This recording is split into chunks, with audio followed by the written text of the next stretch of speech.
Good evening, and good morning from wherever you are roasting to death, especially here in the UK. We are in our second month of a continuous heat wave, averaging between 23 to 35 degrees. Yesterday, it was 38 degrees around here, despite the weather warning saying, "Oh, it's going to be 35." It was 38 degrees in my area in North London. In your area, Zam, in Northwest London, the Travelodge was on fire. I don't know if you saw that. The Travelodge, and what part of London is that? Right by Wembley Stadium was on fire. I Oh, don't know what okay, floor is fair there. enough.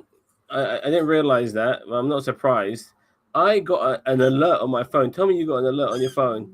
Yeah, Yeah, I literally got the alert and I posted about it on TikTok. Obelix Le Man Child, shameless plug, and three plump birds and two chiglets or whatever it's called for this one. two little three fat birds and two little nuggies. There we go. Shameless TikTok plugs all round. Yeah, I got it. Well, I was watching a video on TikTok and I got it. It scared the shit out of me. And then I I was thought, like, what hang the? on, I thought, this is fuck, a my crap phone stopped advert. already. What happened to my new phone? Oh, yeah, because you've got a new phone. And I'm like, fuck, what's happening here? I just And I looked fucking into bought it. it, and it's like, yeah, okay, yeah, all right, whatever. I done my barbecue yesterday. You know, you're gonna tell Brits not to do a fucking barbecue when the weather's like this. Good luck, mate. I mean, seriously. You know, we Yeah, get I the mean, fucking grills out when the fucking sun's out, man. yeah. That's what we do Just here. the rule is, if you're gonna do in your garden, just have water nearby, a bucket of water, or have your hose pipe ready. I don't want to hose the pipe down, but I don't think you get fined for putting out a fucking fire. Because that's what I do if I have a barbecue. Even though you see my garden, you see where I am, I'm nowhere near the grass. One of those little embers can just go wee, and so yeah, I've always got my hose pipe ready now. I've got a fire extinguisher as well because you You know. know, Ray gave me my mate Ray, Ginger knows him.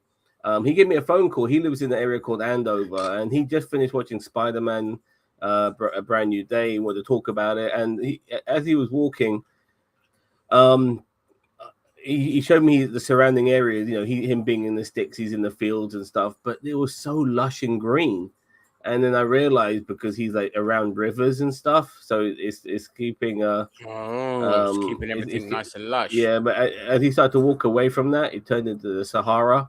And I've seen a lot of TikToks, by the way, of like you TikTokers and YouTubers in areas like Hyde Park. It's unrecognizable. Like Yeah, it looks like desert. I yeah. mean, it's incredible. Like this whole country is turning into desert. We have a spell of rain on the 17th of August. It'll be the only rain day for a little while, and it'll be a full-on rain day, which we definitely need. Bring on Oh, the rain, baby. I You hope know what I so. mean? I really hope so. If so, I'm just gonna go sit out in the garden and soak it up. But look, We're going to this experience monsoon season finally in this country, man. that's true. But Yeah.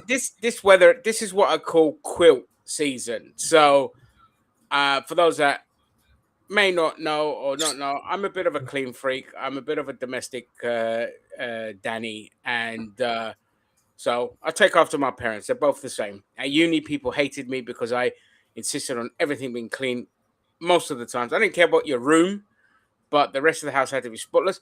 That's why the girls liked coming over to our house because it was the only boys' house that was clean. Anyway, so I just got all the quilts in the house and just washed them. Why? Because it took 5 minutes for them to dry in the heat. And that, ladies and gentlemen, don't be jealous of the exciting life that I have. But yes, that being said, we had a Cobra meeting. Our government, the UK government, had a Cobra meeting That this damn week. GI Joe and their pesky ways, man. Yeah, yeah, that's it. That he coming over here causing all this bad weather, and it was a national emergency decree that we are banning disposable barbecues, and that's it. That's all that was determined in the Cobra meeting, in spite of the fact that we are in our second month of the longest heat wave in our country's history. You can now all shut the fuck up about 76 because this outflanks 1976. And so this, like, again, as I said on TikTok, if this isn't telling on how bought the Labour Party are from oil and gas companies, this is it. You don't hold a Cobra meeting to then only declare that we're just going to ban disposable barbecues. You don't start sitting there going, well, we're going to tax your oil and gas companies. This is their fault. We're going to ban any kind of north offshore drilling. We are going to fund the fire services and emergency services properly, and we're going to do it with tax levies on profits by the oil and gas companies. By the way, are boasting about record profits thanks to the Strait of Hormuz being closed and all this kind of shit. But no, of course not. We didn't get that. Oh, and to cap it off, when Angela Rayner first was like, "Oh, we're going to do rent controls," 5 minutes into her new position, she takes £20,000 from I said property developers on TikTok, but it's actually estate agents. And oh, lo and behold, no rent controls being introduced. So I've reduced the time it will take for Burnham to get kicked out of office by 6 months. So I've given him a year because it's just the same old neoliberal bollocks. Hello, Cheeto. Bonjour, hello Phoenix, and Gary. hello Cheeto. Sorry, Zan, what was that? No, just saying hello, Cheeto. Hello, Gary. I'm really upset. Burnham was a bit of an enigma to me prior to him being prime minister because he just felt like it was a flash in the pan for me. Like 1 minute, obviously everyone's shitting on Starmer. Next thing you know, Burnham wins Manchester, and then all of a sudden he's now going to be our prime minister. And I had to fight. He was the health secretary for Tony Blair, by the way. People don't realize this. He was like he is part of private healthcare. Yeah, he is part of that contingent of people. He likes to come across. He's pretty much a neoliberal Nigel Farage. Wants to come across as man of people. Where he's got his Beatle glasses on and shit like that. Likes to wear, trying to look very down to earth. Has a pint in the pub or whatever. But it's all the guys, mate.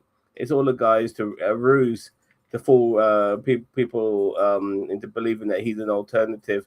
He's no alternative whatsoever. No, and nope. It's sad, really. Like it's out of the frying pan into the fire, pretty much.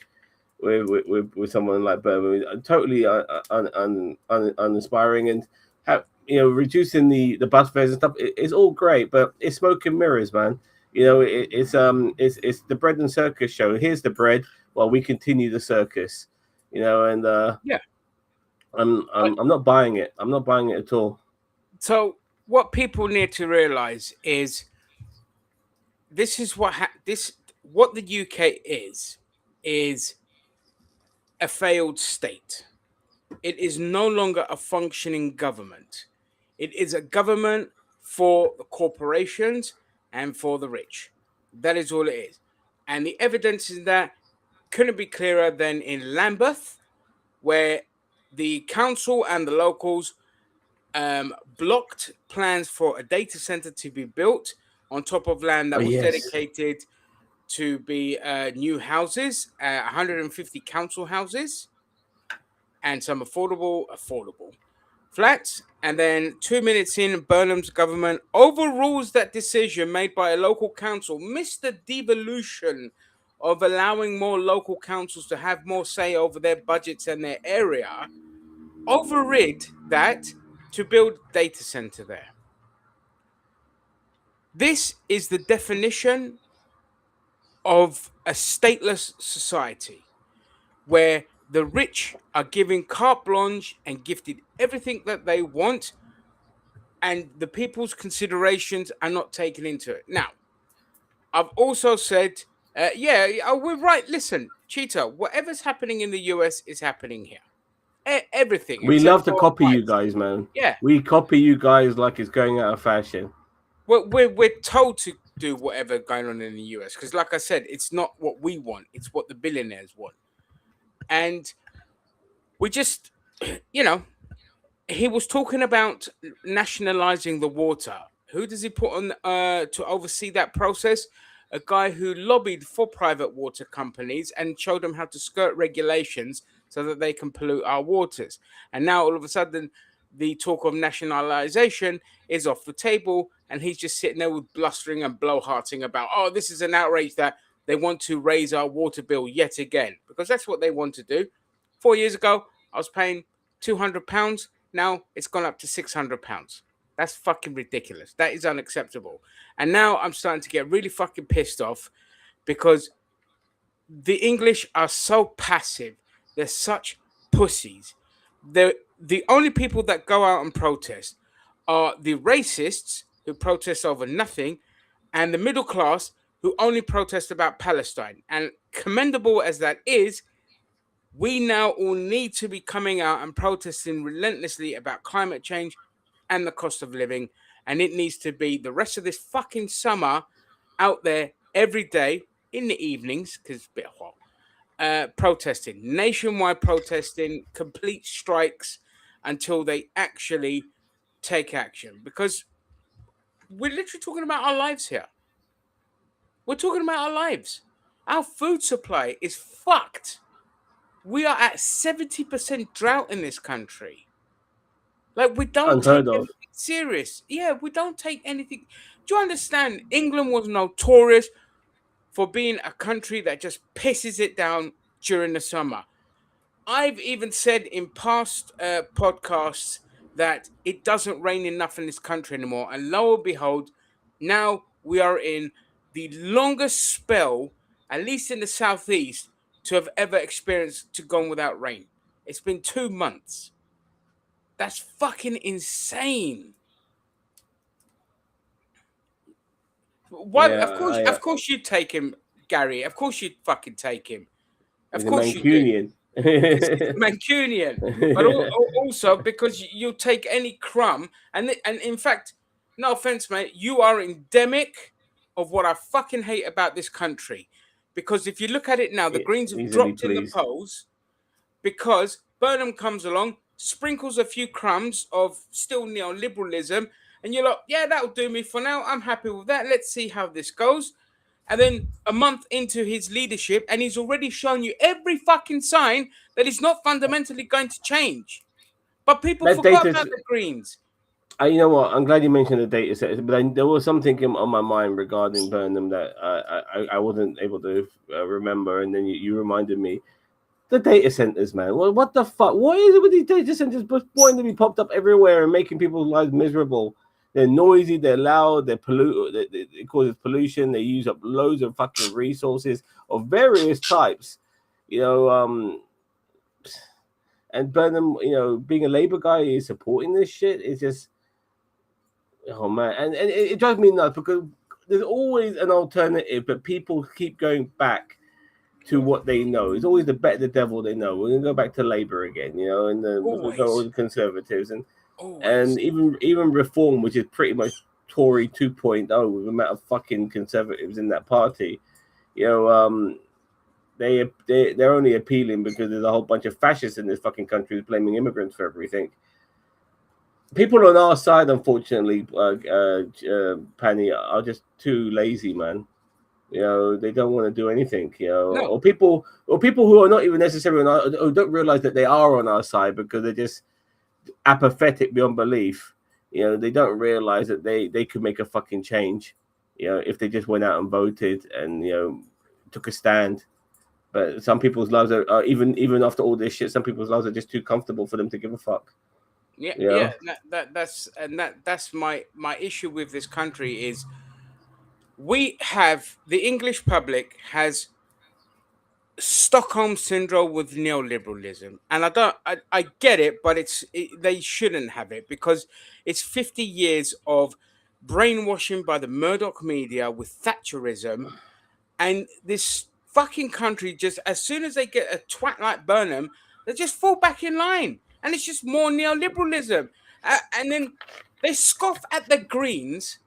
But I'm like, well, what are the Greens offering? The Greens are offering everything that the other fucking parties are not offering, but you still want that comfort, that familiarity that is perpetuating your misery.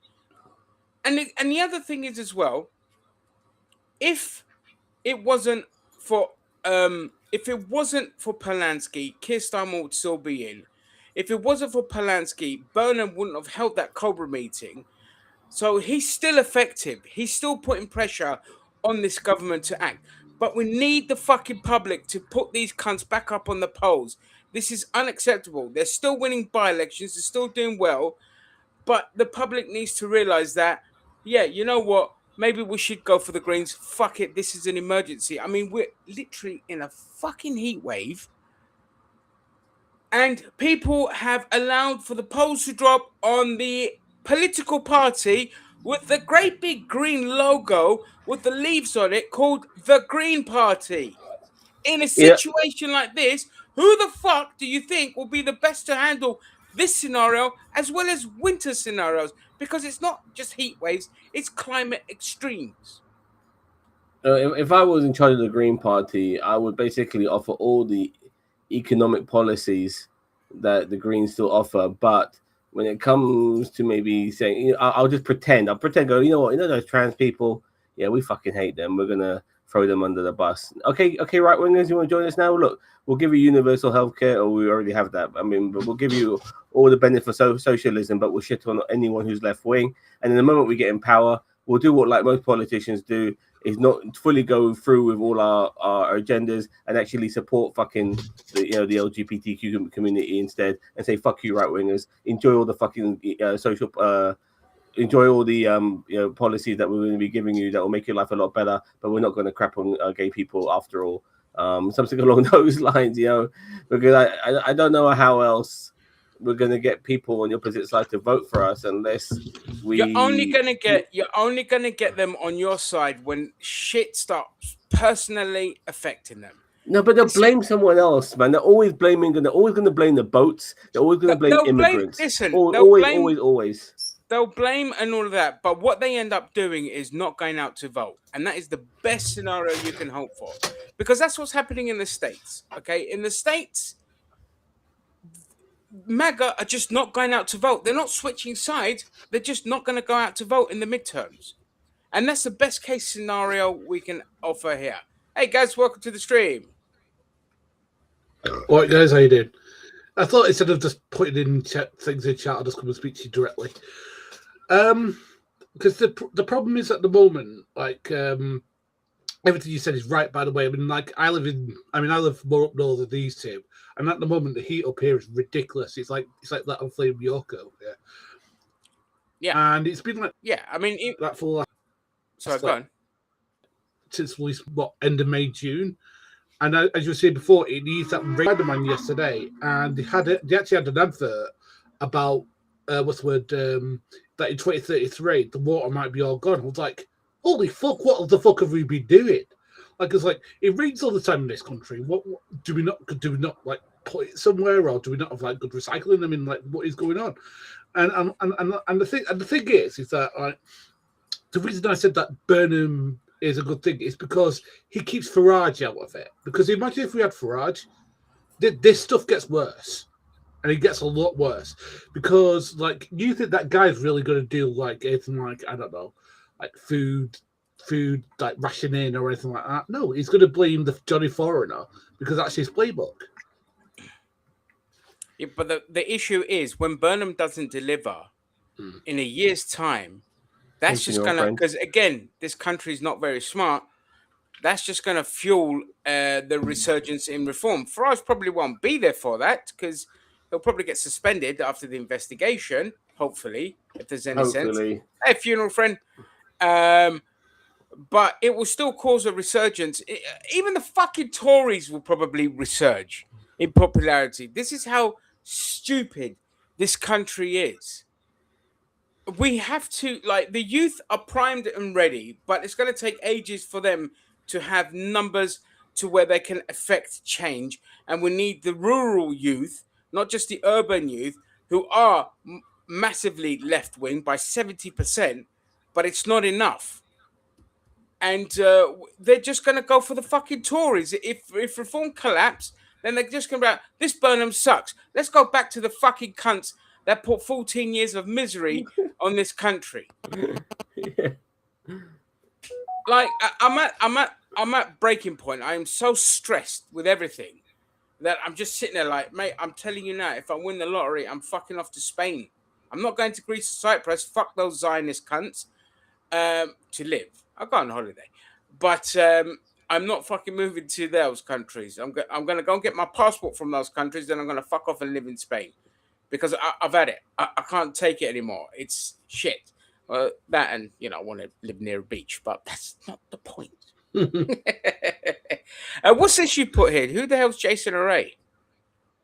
The black guy who just got done for the Cambridge professor who got done for potential fraud. What's the word?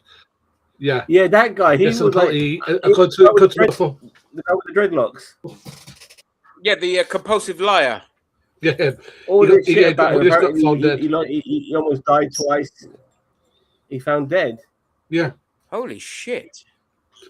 Said he was found unresponsive in Battersea, according to this. But it's not believable. You bullshit as much as he does. He can't show his fucking face in public anymore. You know what I mean? And there's only one way out. Let's have a look. That fucking guy lied, man. That guy really fucking lied. He lied, but it also shows you just, again, coming from a guy who struggled for 4 years to find a job, nothing triggers me more, because politics triggers me more. Nothing triggers me more than people that are bad at their job and they can't do their job properly. Like, they didn't vet this guy. They just literally like, sounds good. He's black. Let's bring him in. The political shitstorm that ended up brewing because of how racist this fucking country is evident to be shown. And all because some assholes couldn't be bothered to do the job. And now this guy is dead. I have no sympathy for the outcome of what happened to him. Not the death thing. That's tragic. Because people like him do exist. Compulsive liars. But it's your job, Gary, for example, to check this man's paperwork and check his theses and write-ups and history to make sure it's right. Like the 600-mile marathon thing in like how many days? That's so like 6 or something. Yeah, that's the biggest fucking red flag you can meet. That is one of the biggest things about compulsive liars is them competing in charity events. But achieving things that are just humanly impossible. But nobody did their due diligence. And this guy was just allowed to be a lecturer, a professor, with none of the qualifications. In Cambridge. In Cambridge. In Cambridge. But the thing is that I understand to a degree why. Because the thing is if you come from... in a second, Cheeto. Sorry, go on. Because if you come from an underprivileged, underrepresented, and underappreciated background, like let's say, for example, like because this is what annoys me, but people don't understand what DEI actually is. It's trying to give people from underprivileged backgrounds, maybe minority backgrounds that don't get like the infrastructure, the support, the educational backgrounds that, like say, for example, a white person does. Now, the thing is, with this guy, I can understand to the degree that he maybe wanted to say I was a Cambridge professor. The problem is that you need to have the qualifications for it. The thing is, apparently, this guy's qualifications were in physical education, were in PE, apparently. So, like, I mean, I'm sure Cambridge has something to do with PE. Do PE. Like, you really got to do that. Do that. You've got a great point. It's still a brilliant, very good one, Gary. That was brilliant. No, but you see what I'm saying? Like, yeah. I mean, totally agree. look, because two of us here are white, right? So it's easy for us to be like for a background that where we can get funding for different things we want to do and stuff like that. Whereas somebody like Zan, for instance, there's going to be more prohibitors because unfortunately, what you just said about not for Indians. No, There's a big. Or is it more like There's a big disparity I need to between explain Indians DEI. and the others. DEI basically means that I am more than for whatever the job may be. I shouldn't be discriminated against for doing a particular job that I'm more than qualified to do, and that's pretty much it. That in a nutshell. If I'm capable of, like, say, flying a plane, for instance, regardless of Charlie Kirk being scared of me flying that plane, if I'm capable of doing it, I shouldn't be looked over for the more stereotypical person, and that's what DEI helps. It makes people look beyond the stereotypes and realize that just because you're a white guy doesn't mean that you're capable of doing the job any better than somebody who looks like me. Because unfortunately, people like me, we don't necessarily get people don't see us as the sort of people to do particular types of roles, and that's what DEI helps in that particular department. So often, people, they say, "Oh, you're a DEI hire" or whatever. But let's be honest, the DEI hires in this world are white people. They get to the top of the food chain when they're not fucking. They get to the top of the food chain without even being qualified to do it. Look at Donald Trump, prime example. Why the fuck is that guy in office when his predecessor, the black dude, was far superior? But no, we're gonna have this fucking old white man now be in charge, who's an absolute fucking numpty, can't do jack shit. Actually, all he does is shit. He's fucking useless. That's the definition of a DEI hire right there. Also on top of that, people like Tim Walz, who I am a fan of, by the way, he was a DEI hire simply because when Kamala Harris was running, she needed the stereotype white dude, old white guy with her, without looking like too much of a diverse campaign. And that's unfortunately a detriment to American society, that they can't see beyond the white guy. So you need these DEI, these fucking white people, to fill in the fucking void in order to fucking get shit done, unfortunately, because they're too stupid to look past people who are not fucking looking like them. Yeah, all right. Let me get back to this comment here for Cheeto. Why Spain? I love Spain. I've been loads of times. It's my favorite. Spanish people, though. I love the Spanish people. They're lovely, mate. And by the way, I'm saying this now. If and this is, you can quote me on this. If Reform get in, I'm leaving. There you go. There you go. That's my line in the sand. There you go. There you go. I want to get the fuck out of this country so badly. By the way, I've been telling people I'll be 50 next year. I'm already thinking about retirement. In 21 years, I'm going to be 70 years old. You know how scary that sounds? Yeah. And it'll come by quick.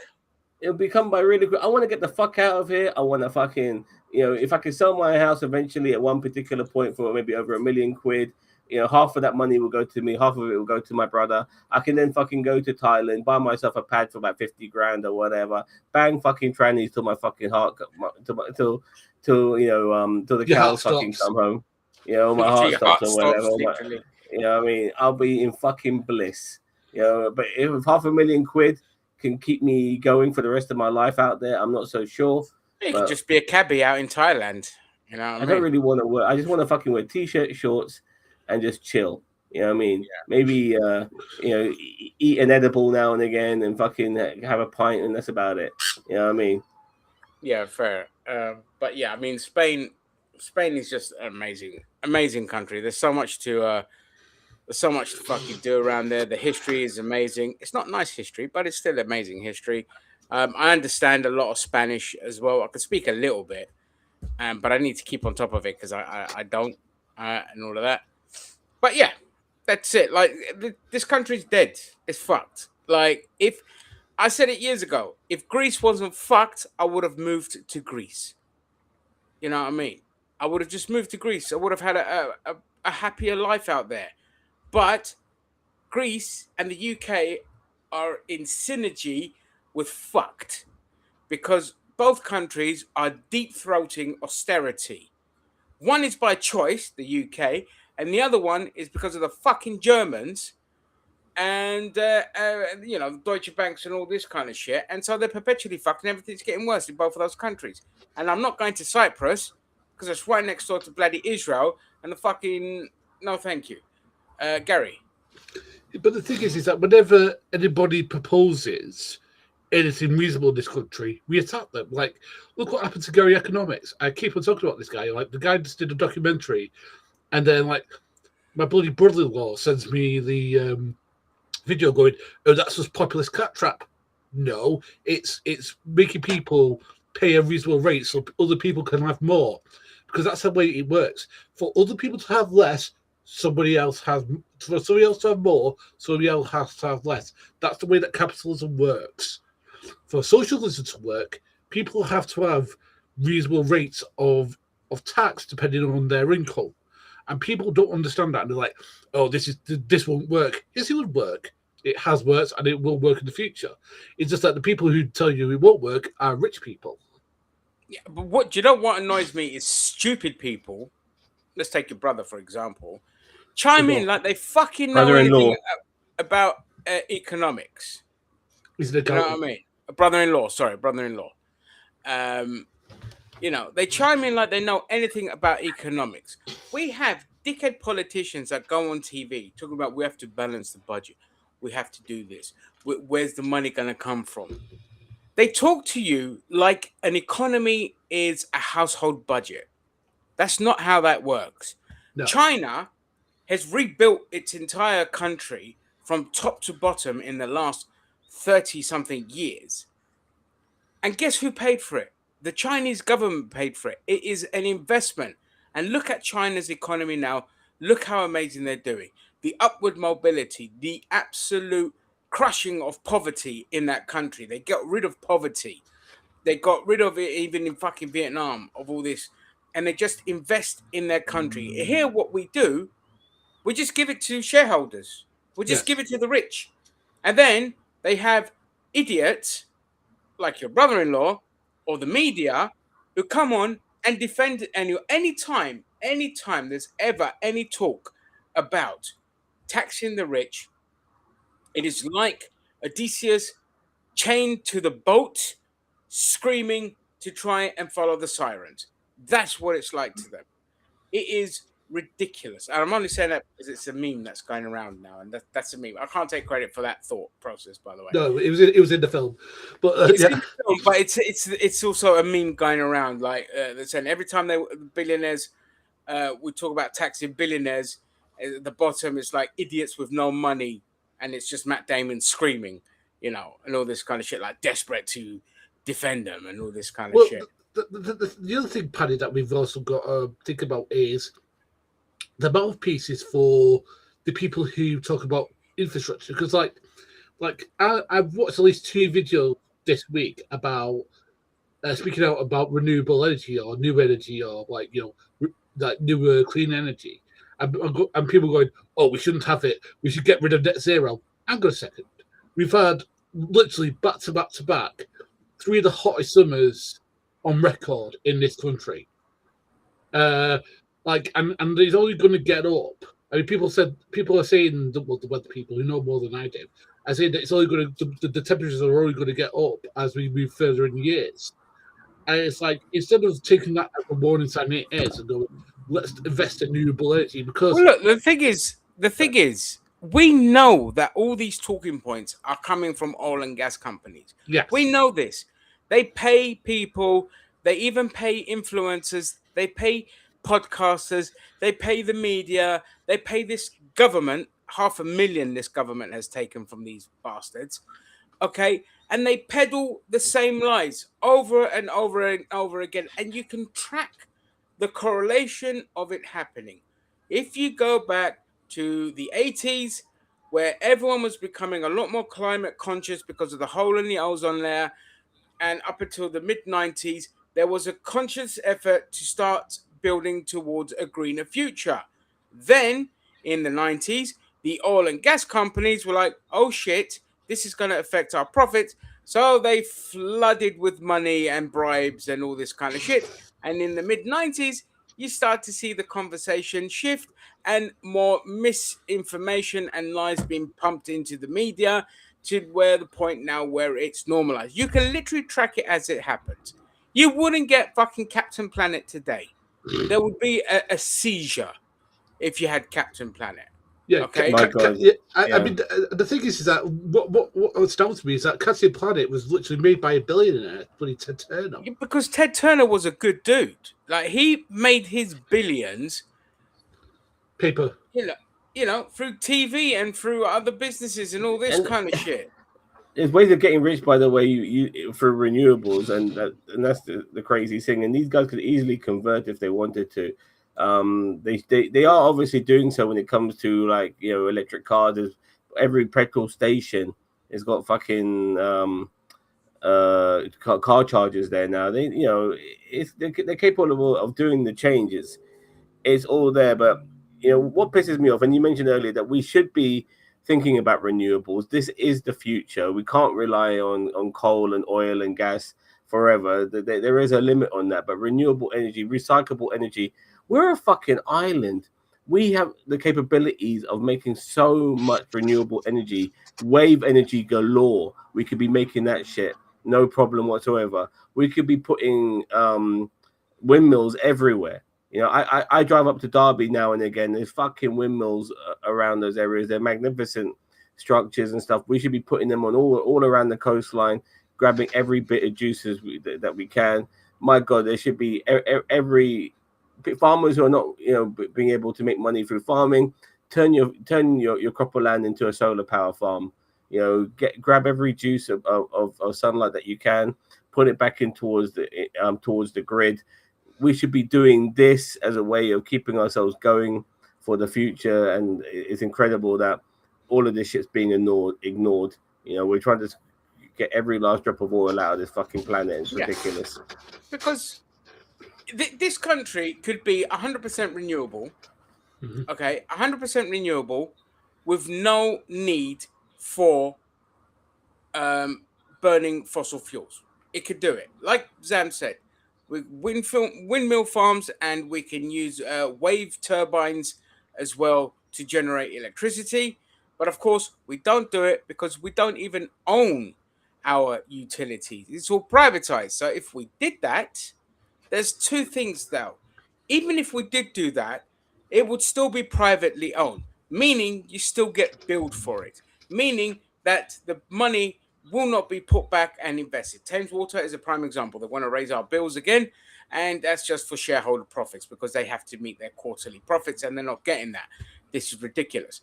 And if we weren't a failed state, if we owned our public utilities, of course we'll be sitting there going, yeah, no, I'm not going to fucking be contemplating on whether the Yanks are going to blow up the Middle East and cause, delivery issues with our oil. We're just going to go to the fans, go to the wave machines, not nuclear. I do not agree with nuclear. I cannot believe there's people on my side that agree with it. It's just, I'm not a fan of it. I think nuclear energy is a fix, but I think it would have to have heavy restrictions if we were going to use it. Yeah, I'm just not a fan of nuclear. We don't need it when we've got other renewables that is it the danger that you got a problem with? Or it's the danger and the storage as well. Like you've got to store that shit, and eventually you run out of space. And eventually, if you don't have the right infrastructure in place, that leaks. And again, even if you have a nuclear power plant, if it's privately owned, they're going to look to cut costs, and so they're not going to store things properly and do things properly. So I'm 100% against nuclear energy. I think we don't need it. It's redundant. Don't we already have a nuclear power plant in Britain? Yes, we do. Yeah, we do. It's in like Newcastle-ish area, I think. If memory serves. And I think they got in trouble some years ago because some of the radiation was leaking from the trains or something. Yeah, exactly. This is what I mean. So no, I don't trust it. So we should be 100% renewable. And how a normal functioning society would do it would be, once you go 100% renewable, you cannot charge people for using it. You can charge a maintenance fee. Yes. That's fine. But you cannot fucking sit there and charge that. Yeah, by the way, all the energy is free, but you have to pay for usage. I'm like, why? Is there a shortage in bloody oil? No, you pay a maintenance fee, £200 a year, and that's it. Of course, if you're running a weed farm in your house, that's a different story. obviously. But if you don't exceed beyond your average household usage, then yeah, you shouldn't be fucking billed for it if you're not, you know what I mean? That's how you run a functioning society. Again, do you know, but Gaz, do you know how much it costs to run buses? It will cost the government to run buses if they were free in the whole country, not just Well, London. so is this just in England or is this entire UK? The entire UK to run the buses for free every year. This is just for a year. Yeah, just per year. What it I'll would have a guess. So I'm gonna say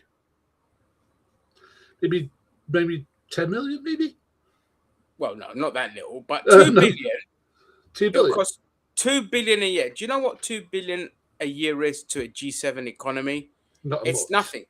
Do you know that by allowing free buses in this country, don't get me started on the trains because that also should be free. But if you allow free buses in this country, the uplift that would give people in London, it's actually more expensive outside of London, but in London, it costs you almost £100 a month for a bus pass. If that's free, not only will you make life easier for people getting jobs and finding new jobs and you know all of that, where the fuck do you think that extra £100 is going to go?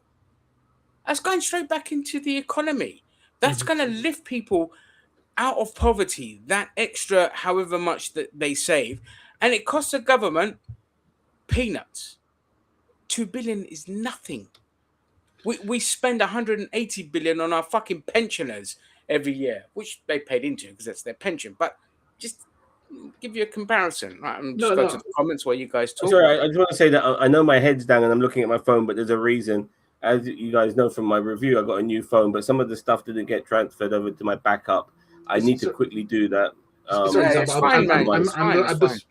Just while Paddy's looking at that, I'm just going to talk about the most recent thing, which is like I absolutely agree with you, but the problem we have is in this country we have like, I mean, like, for example, we could have a lot of free stuff. Like the problem is that like we have to make sure that whoever's running it is doing it properly, and that's the biggest thing, is like who's in charge of it. We need to stop calling it free stuff. Everything is paid for by taxes. It's all paid for. You know It's not free. Everything is paid for. Like, people going about free stuff, it's not. It's always paid for. There's a way for paying, and we are paying for it. You know, our tax money. That's what I've always said regarding taxes. I have no problem paying for, being taxed, as long as it's not fucking going to fucking genocides in fucking other parts of the world. It's not fucking used to bail out fucking royal family members and shit like that. No, I want my fucking money to be pumped back into society to help society. That's why I want it to help, to make sure that homeless people are no longer on the fucking street and starving, making them productive members of society. That's what I want. Shit like that. Well, crap. I mean, the thing is that what I like about this country sometimes, and I know Paddy might disagree with me about that, is that sometimes there are really good guys or good people who run small mum and pop shops. Like I can't remember where it was. I think it might be London, Manchester, where actually no, it's Manchester, where they said that they will, if you're going for a job for free, they'll clean and press your suit for you for free. Because they know that, like, if you're not in employment, you don't really have that much disposable income. Oh shit! Sorry. And I'm like, why? This is what this country should be like. It's like more people like that, because people like that. I mean, because like the thing is that I mean, like for example, if you don't have a lot, there should be stuff where like people just don't give you stuff, but like this is how we will help you out. Like for example. If you're on like the dole or whatever, your food bill should be a lot less than somebody who's employed. That's just people might go, oh no, that's what crap. It's like, no, it's just based upon your what's the word? You're paying what you can, and the thing is that you're getting a certain amount from the office. So basically, while you're still paying your way, it's less because you're not getting a full wage. Whereas, like, it's like going, all right, you need to do this to in order to live a decent life. Because a lot of people exist on really bad diets, not because they're bad people, but because financially that's all can afford. Whereas, like, if they made everything a little bit cheaper, they can live a bit healthier. You know what I mean? Yeah, well, again, that's the other thing we don't have in this country. We don't own our food. No. We don't own our food. Like, we shouldn't have things like fucking Tesco's and Asda's and all this kind of shit that are, running like food for fucking profit. Like, okay, look, I get it. Snacks, non-essential, that's great. But again, in a functioning society, and they used to do this in Russia, they do it in North Korea. You get your food packages, your food parcels, and in there has your essentials: your milk, your dairy, eggs, bit of meat, rice, all that kind of shit. Okay, those are essentials. All the other stuff that you want to get should be, yes, fine. That's fine. But rice, pasta, eggs, dairy, meat, vegetables, fruit. No, you shouldn't fucking be paying for that. Your taxes pay for that shit. Again, this is what you do in a functioning society, but we don't have a function. That's what they do in the kibbutz. In the kibbutz, you work, you contribute to the country, because the kibbutz came from when, and I hate to say this, the early Zionists were socialists. That quickly changed when the Americans fucking stepped in and the British abandoned Israel. But and that's where the kibbutz comes from. Now, a kibbutz should be just a national thing. As long as you can contribute to society, your basic needs, your housing and your food are looked after by the state. Okay, that's what communism is. If you want to move up in society, get a bigger house, all this kind of shit, earn more money, nothing wrong with that.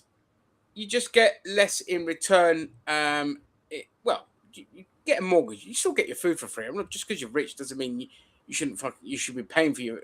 You know what I mean. But that's what a normal. Like, that's how you live as a society. The Egyptians did it thousands of years ago. They didn't have the fucking slaves that everyone keeps talking about and all this kind of shit.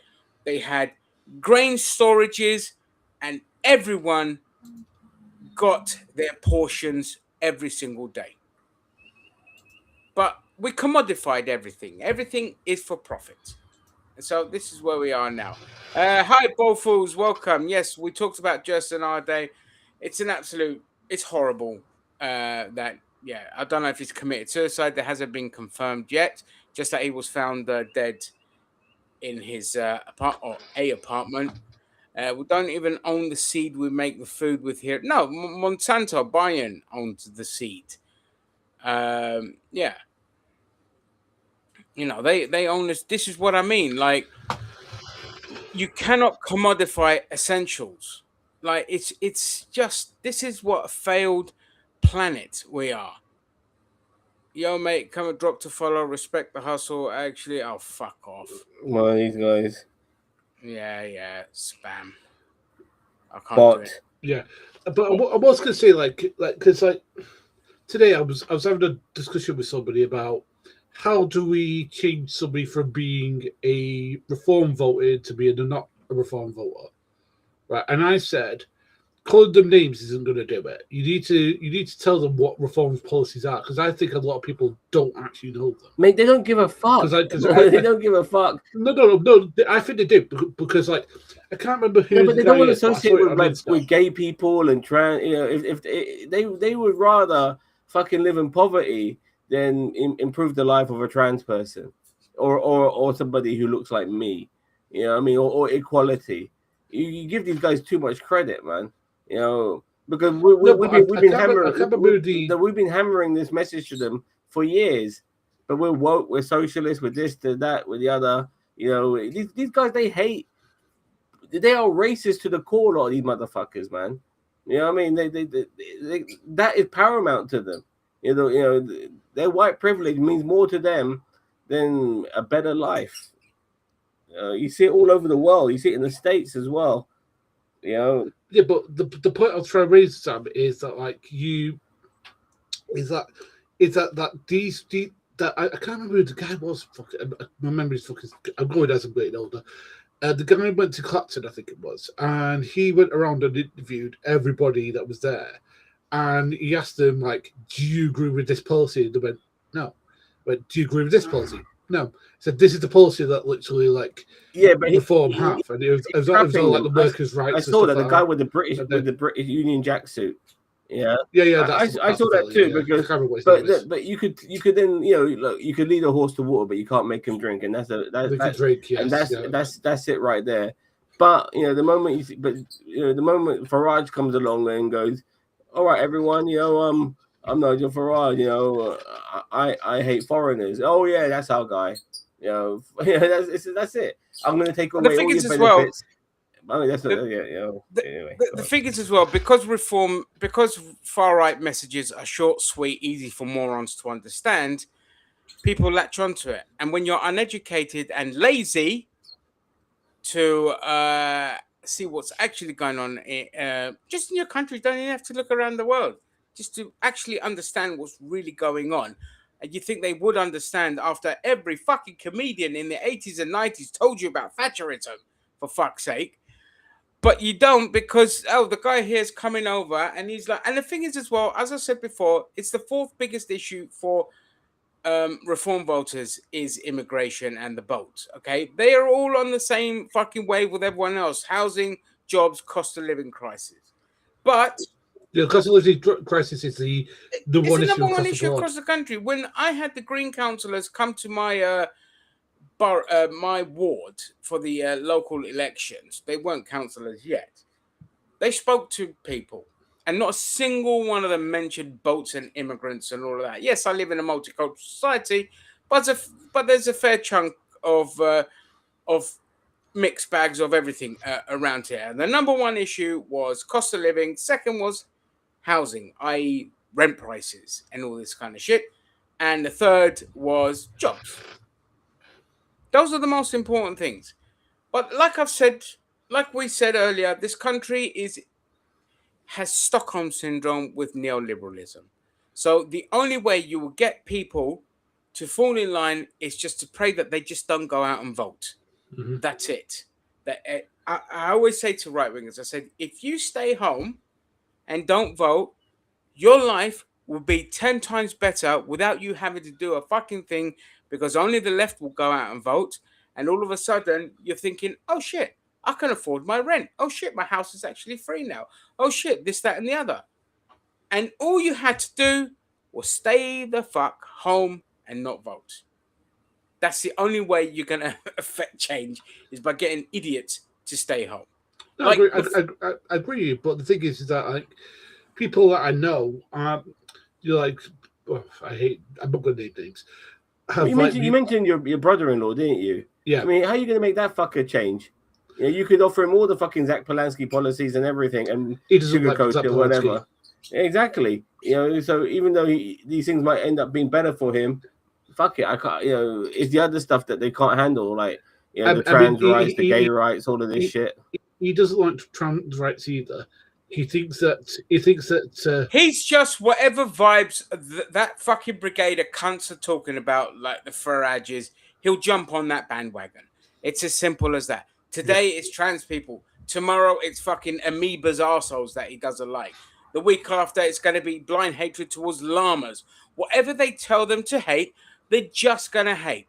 10 years ago, trans wasn't even a discussion in this country. We were number one or number two for trans rights, LGBT rights in this country. We've dropped to 22nd in the EU. Okay? We are worse than Eastern European countries. Why? Because morons like your brother-in-law jumped on the bandwagon, and for no fucking reason in this country, we have devastated and decimated trans rights.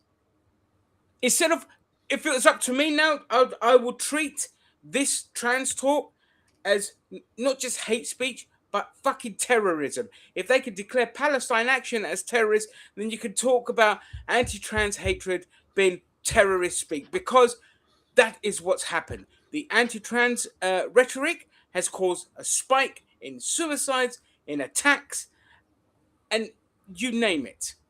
discrimination and all this kind of shit. So I would, J.K. Rowling be the first person I'd chuck in fucking prison. Well, because the thing is that what bothers Matt me Walsh. is, sorry. The thing that bothers me, and it bothers me the most, is like the trans topic gets in the way of us talking about legitimate issues that affect women, and people will go, "Oh, "You're a misogynist." No, I'm not. What I'm about to say is verifiable, right? During the World Cup, domestic violence against women went up, and what was it? Reform said, I can't remember the exact quote, but it was something along the lines of, "I want to see England, I want to see England win because that would mean that men don't beat their wives." What the actual fuck? Yeah, that's where we are. And they're basically talking about their voters, by the way, the reform guys. Yeah, because it's ridiculous, and you know what? That's not just England; that's their clubs as well. These motherfuckers, they beat the shit out of their partners over their clubs too. It's crazy. Yeah. Let's just get to this comment here. Have you ever had a moment of absolute racist thoughts? Be honest. If you be on this stream long enough, we're always racist on this stream. It's just who we are. But in what define what you mean to be racist? Because there is a difference between stating a fact and then just saying, "Oh, this and this is racist." Like, obviously, we don't go and say the bloody N-word. That's fucking racist. But in terms of, and it's racist if it means something. Like, if you're saying it out of context to quote a sketch or a song, it's not racist. It's not a sacred cow. But I'm just saying, what would you define it to be in your eyes? Because I attack this terrorist all the bloody time. I want to define a few things. First, I'm sorry, I will stop texting Muslim dudes. I apologize, but I'm actually transferring information from one phone to another. I'm doing my best to do that as quickly as possible. And regarding I was misguided when I was younger. I really was. I did stupid things, and I thought, but I'm glad things like the internet came along, met various types of people. I've traveled. I broadened my horizons. And that dude is no longer me. I don't judge people solely by their race. There are people of every demographic in this world who do fucked up things. And the good thing, and this is white privilege for you right now. White privilege is not being generalized, because every other race can get generalized, but white people don't. They can fucking do mass shootings galore, but nobody's gonna think that's a white person problem, even though it is. But regardless, it's really good not to be generalized, because being generalized is fucking stupid. Unlike people who look like me, we get fucking generalized. That's why every time I go to a country like America, I get pulled over because of my skin color. Right now in America, anyone who's Latin American is getting stopped by ICE. We used to have before the civil rights movement, there was no such thing as interracial marriage and shit like that. These are all racist issues that used to be around that I'm glad are no longer around. I used to think, stupidly, I was misinformed when I was younger as well. I'm glad I met all these different types of people to put me on the straight and narrow. But regarding being racist to this fucking, hold on, there we go. This fucking Greek fucker here and this northern bastard right here. Now and again, now and again. Yeah, and by the way, stick to fucking tech support. And we've got the American fucker in the comments as well. I just want to add that there's a difference between making a joke of jest and making a joke of hate.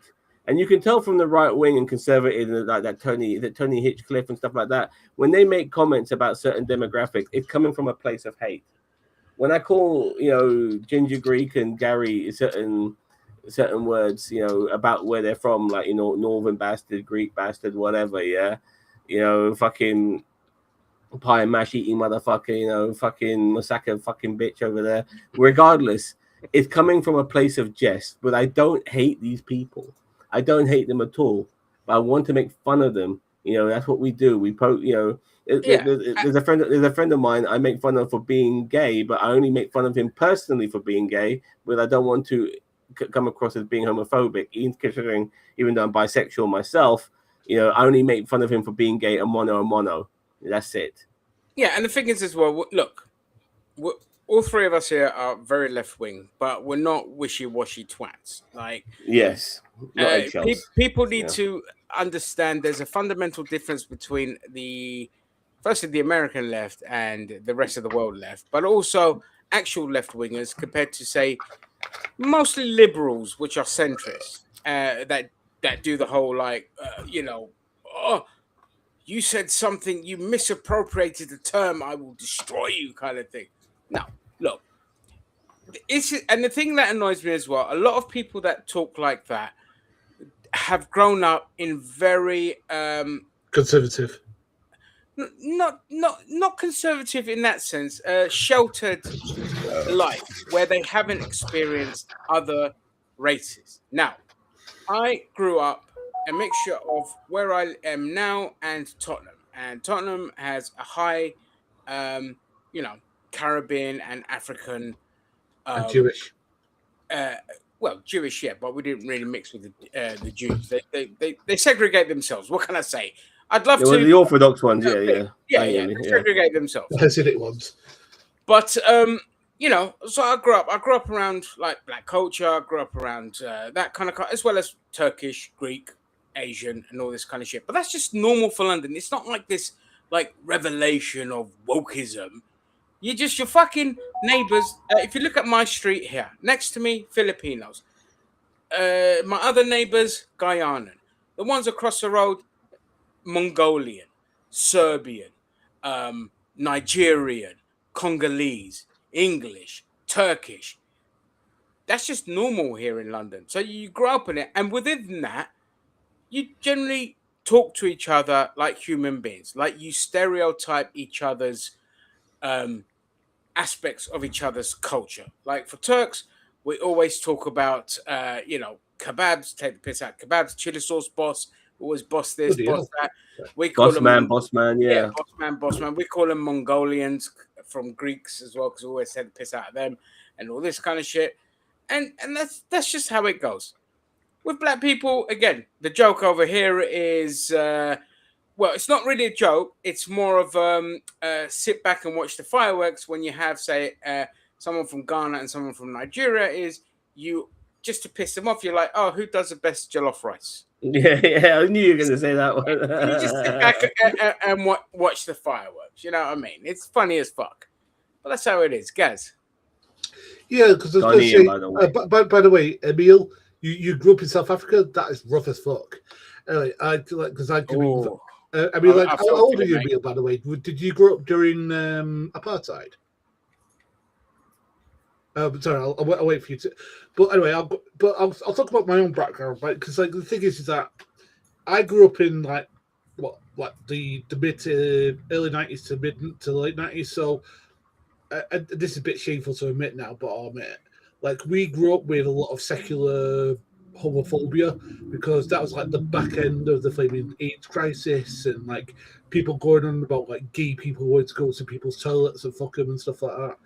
It was the back end of that shit. So the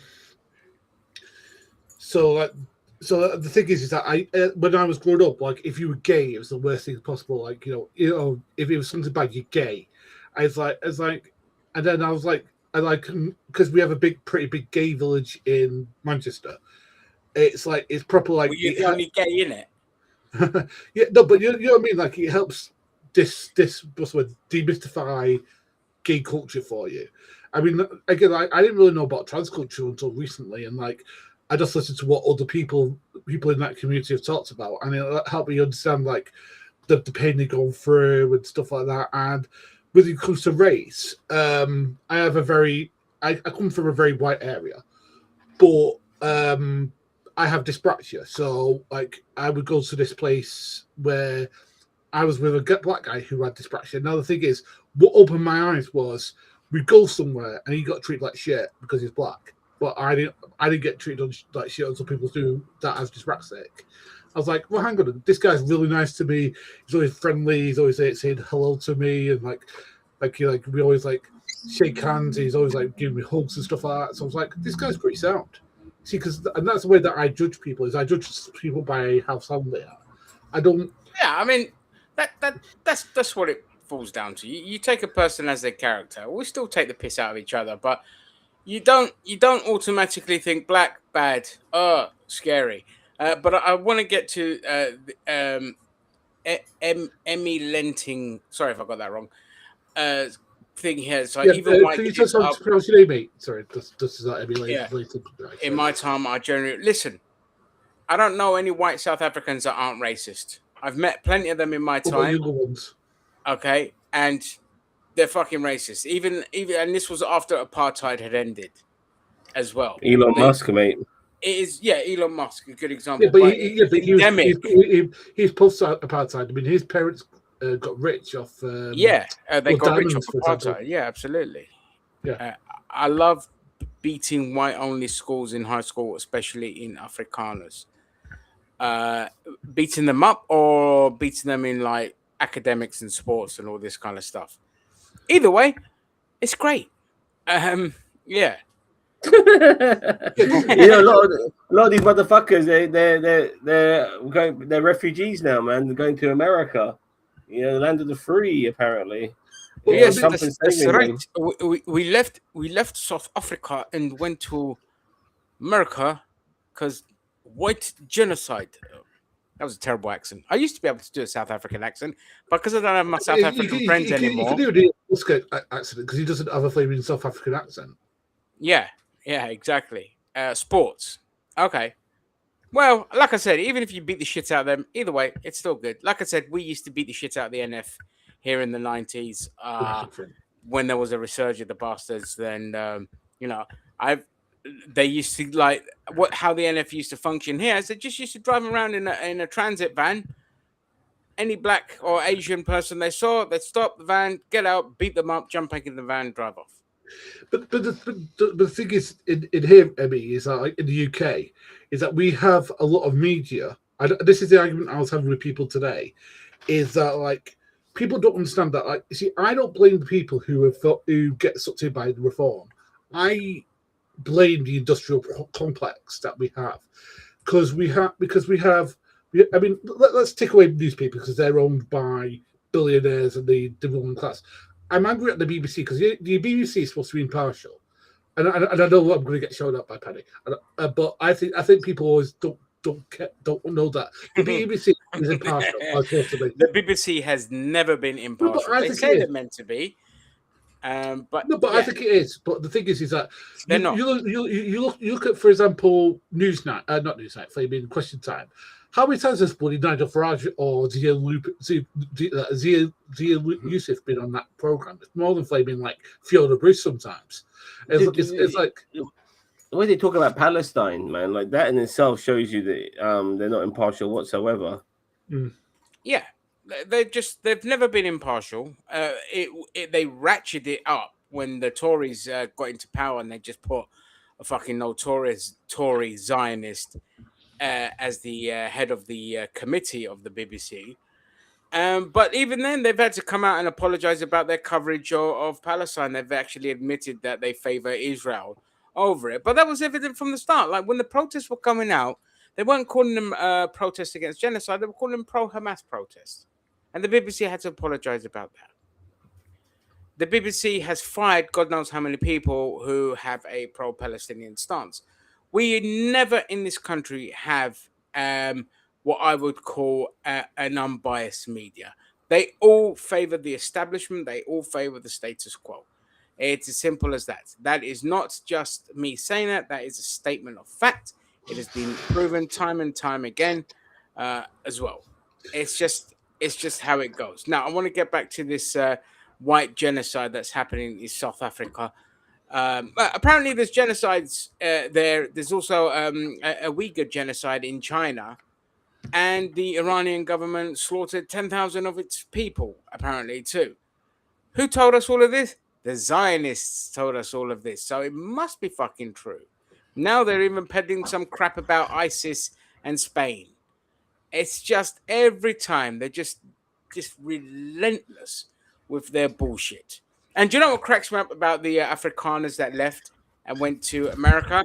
They're all going back to South Africa because they were told a load of shit, promised a load of shit, and Trump delivered fuck all on any of it. and they've all left, and they're all leaving and coming back. They got out there. They've ended up homeless, poor, no job. I love to see it. But I mean, I think Reuters and other people actually went to Flame in South Africa and found no evidence of any genocide whatsoever. What they found is that the racists have been leaving because they're not in power anymore, and their wealth funds or whatever are going down because black people are getting paid properly now. Yeah, but do you know what they've done in South Africa ever since this whole let's give the rich white landowners less of that and make things a bit more equal? How the propaganda machine to remain the status quo has worked is now what's happening in South Africa is you have South Africans going after other black immigrants, such as Nigerians, Ghanaians, all that kind of shit. So it shows you that no matter the country, no matter the race, they play the same fucking plan, the same card. Thank you, that's the word. Every time, and people fall for it. So black South Africans now are going after Nigerians, Ghanaians, whoever else is in there. Everybody just falls for the same shit. Over in India, they go after the Indian Muslims. It's, doesn't matter what you do. In South Korea, they just go after women because they're fucking. I just want to say, Rick, that is talk about our incel culture here in South Africa. Yeah, that is not true. What's not true? That South Africa has become a crap hole since the blacks took over. That is not true. That's been a racist lie pushed by the white landowners because their pie is going to. They've lost their white privilege, basically. Exactly. But they lost their white privilege. It was always bad. quickly add, by the way. I need to add. And by the way, it's now more prosperous than it ever was under apartheid. So, Rick, where the fuck are you getting that information from? Yeah, but also the other thing with South Africa, again, because people are like, well, look, since apartheid, things got worse. Nelson Mandela, of course, what did he do when he got into power? He just wasted money on guns and ammunition. To fight who in fucking South Africa? You see, Mandela got in, but Mandela was still a neoliberal. You still live under there is no such thing as a socialist government anywhere apart from Burkina Faso at the moment and China, Vietnam. Everywhere else, the same policy, the same bullshit that you see in America, in the UK. You get it in a lot of African countries because they're blown up and bullied into following that same policy. That's just how it is. I want to quickly add, by the way, very important. My name ain't Zaki. Yeah, I call myself Zaki as a racist term with the P word, but my name begins with. Yeah, you did. Because my name is Zam, Z-A-M, like Sam, but with a Z, Z-A-M, Zam. And because I'm this color and, the racism, as we mentioned earlier, I'm tech support Zaki because I'm on my devices right now. Just so you know, I got this bad boy here. This is the Samsung Galaxy S. By the way, we at Nerd did not condone rich him. Bastard. Yeah. Rich bastard. What's that, Gaz? I said we at Nerd did not condone any androids being purchased by Zam. By the way, and on top of that, I'm just the last couple of things I just needed to transfer a few items over because I have to live in South Africa. Because I need to get rid of I need to obviously put some stuff on my backup phone, and all of that sort of stuff. And so that's why you saw my head down. I've finally done that now. I'm going to factory reset this finally because I have to give this phone as the trade-in. Okay, nobody cares. Nobody cares. Nobody cares about the what you have to do with those phones. We only care about the Fold 8. If you want to talk about that, here we go. Talk about the Fold 8, baby. There we go. You did a review. And you spent about 3 minutes in your review talking about the two other phones. Why? That's all we care about. That work of art. That's expensive. And look, if I close it now, unlike the front, it's still playing. And hold on. Did you buy that because that was in Spider-Man? No. That's just a poster. What do you call it? No. I think that literally that kind of phone was in Spider-Man. Oh, really? I know I did. But look, I got YouTube here, and boom, the video is still there, and I can play it that way too. Isn't that amazing? You know, I purposely couldn't show too much of the inside of the phone because What was that? honestly, anyone who's got a smartphone, anyone who's got a smartphone already knows a lot of what the phones can do anyway. But yeah, it's true. Like this phone's not blowing me away, regardless. But I just like the fact that look how small it is, and it's got the case on it. It's got the fucking case on it. It's awesome, you know. And I just love it. I love it. It's so small.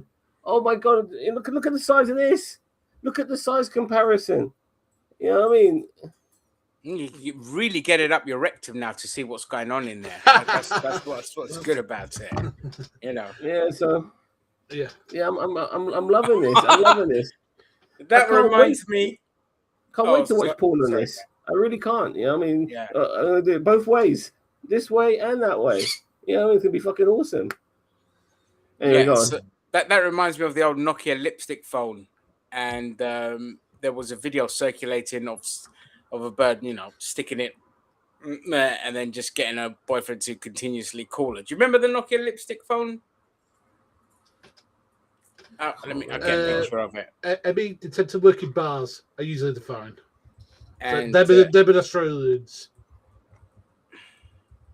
Would you like a beer? I don't know. I can't like a beer, mate. Oh, right. I can't do a South African accent. Would you like a beer? Would you like a beer? I can't do it. Hang on. Let's see. I'm trying to do campaigns, but I can't. Beer. Beer. How that's how they say beer, isn't it? Beer. Would you take a beer?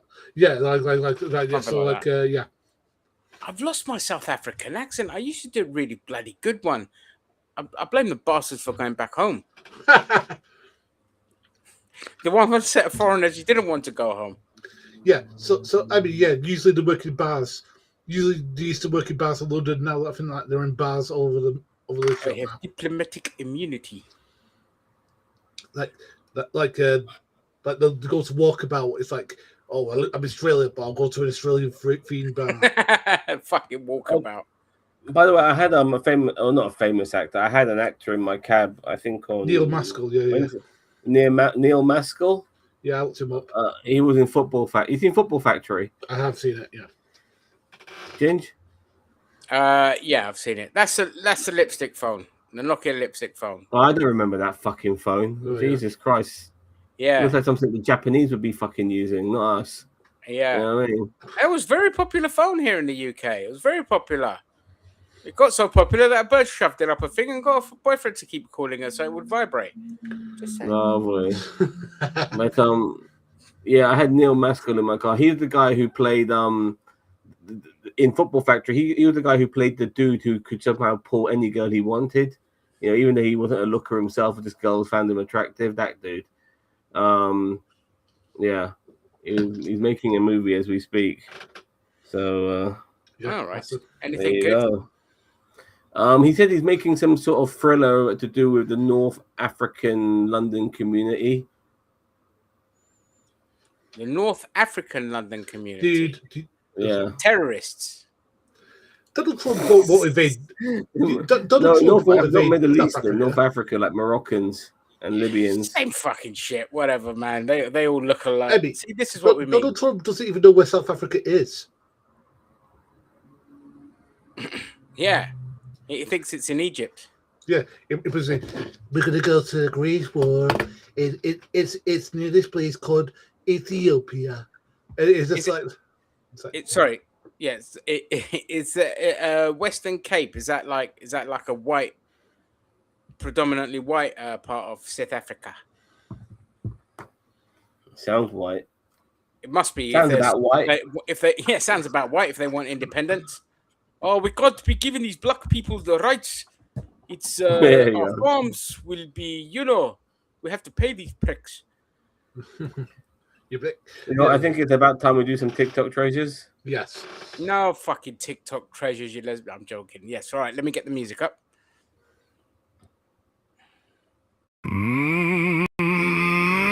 Sam's TikTok treasures.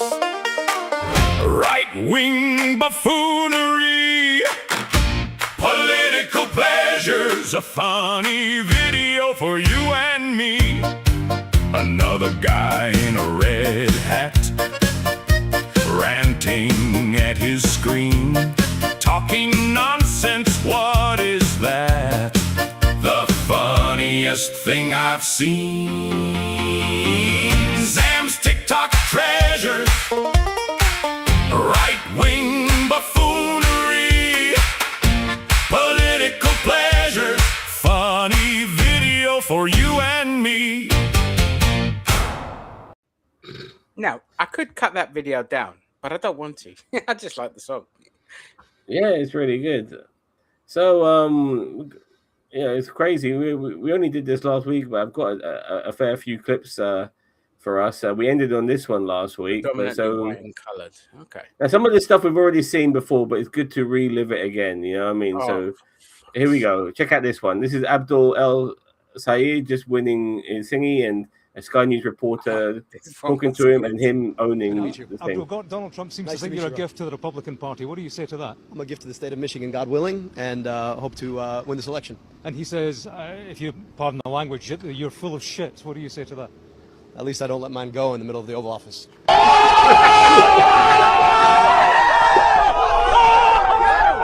Good to meet you. Very good. What do you guys think of that? Yay. I mean, if you're that quick-witted, then here we go. Now, we did speak about Mr. Burnham, a.k.a. Gary's favorite politician of all time. And let's just check out some stuff about him. This is some good information. 5 facts about Burnham. Here's 5 things I've done in my first week as Prime Minister. On Monday, You gave a speech at an arms fair attended by Israeli weapons firms. on Tuesday, You gave Donald Trump permission to launch bombing raids on Iran from RAF bases. Wednesday, You signalled your clear intent to allow more North Sea drilling in the middle of a record-breaking drought. Thursday, You refused to commit to bringing water under public ownership. and on Friday. You ruled out rent control. People said these things can't be done. No, they didn't, Andy, because they're exactly the same things that all your predecessors have done. This week is just the start. I will take on the status quo. So stop pouring pints and playing football and tax the fucking billionaires. Here's 5. Jesus Christ. Something that is constantly said by us. Chef's kiss. Tax those fucking billionaires. Yeah, chef's kiss. Oh, that makes right. sense, Emil. Yeah, of course they do. Check this out. Hi, I'm Chloe. I used to believe that 9/11 was organized by George Soros. Hi, Chloe. Hi, I'm Samantha, and I bought a Pete Evans biocharger to cure coronavirus. Hi, Samantha. Hi, I'm Matt, and I used to believe in trickle-down economics. Sorry, what? Trickle-down economics, I used to... Hang on, let me get this straight. You believe that tax cuts for wealthy people creates greater prosperity for everyone. You fell for that. That letting multinational companies not pay their workers somehow magically creates wealth for poor people. We need poor people to be able to afford dinner, so let's give a billionaire tax cut. Oh, fuck, that is so funny. It was just a joke, Matt. It so obviously doesn't work. Sorry. I thought there was no judgment in the circle. I thought we were doing no judgment. You all believe in a network of tunnels under Melbourne for child trafficking. That's crazier than my thing. She thinks that Avril Lavigne has a clone called Melissa. I mean, how's my thing worse than hers? She fucking blew up a Starbucks, dudes. She blew up a Starbucks. Okay. Who's next? Hi, my name's Tom, and I used to believe that Oprah Winfrey ate babies. Hi, Tom. Glorious. All right. Have you ever thought about what?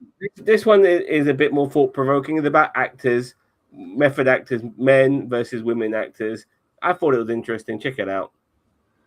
Men tend to be the ones who are known for method acting, because Anya Taylor-Joy was just talking about this, and she said there's a reason as to why women don't typically method act. I'm gonna play what she said in just a sec, but let's start off with Jared Leto. Okay, when he was cast as the Joker, he sent Margot Robbie a live rat. He sent his cast a dead pig. He gave some really horrific gifts. He had a henchman who would come into the rehearsal room, and the henchman came in with a dead pig and plopped it on the table. And then he sends Margot Robbie a black rat. It was still alive in a box. He had everyone on set call him Mr. J. It's a form of staying committed to his character. Another example, Dustin Hoffman smacked Meryl Streep without warning, trying to get a real reaction out of her. Then Meryl Streep later referred to this as him overstepping. Daniel Day-Lewis, okay, so he starred in this movie called My Left Foot, where he played someone with cerebral palsy and could only move his left foot. So while he was shooting this, he stayed in a wheelchair the entire time while having crew members spoon feed him. Christian Bale's another one. Anya Taylor-Joy was asked about acting in the new TV series Lucky, and she said, if you'll notice, women don't method act because we have things to take care of. Hello? And so we can't completely lose our minds. I see acting as kind of like a controlled psychosis in a way. Huh. You are pretending to be somebody else and having their thoughts 16 hours a day and moving like them and in their house, in their clothes. So there is an element of like having a sister or a roommate check in here for a little bit. I can't imagine keeping it up all the time because again, you're going to work with hundreds of people and it is your responsibility to be good to them and to help them do their best job. If you're too invested in being an asshole, then that's not going to be very fun. Let me know if you agree with what Anya Taylor-Joy had to say. I actually love that she spoke out. Okay, I liked Harrison Ford. He said that he just was able to switch it on and switch it off. Yeah, so the more times I hear about all this method acting and shit, and all these guys having to fucking constantly portray the character they're portraying, even when the cameras are not rolling, I think to myself, you know what? You're a stupid fucking cunt. I can't appreciate what you're doing. Maybe I'm looking at this from a very narrow-minded, right-wing point of view. Somebody doesn't know what method acting is. That's not what method acting is. But method acting is actually. But when you're hitting somebody or leaving dead animals to your co-stars and stuff, you're being a stupid fucking cunt. You know what I mean? When you're asking people to spoon feed you, but you want to remain in character or playing somebody like cerebral palsy, mate, you're a fucking actor. You know what I mean? You're not. You're there to pretend. And if these women are able to play these characters and know when to put it on and when to put it off, then so should you men. You know what I mean?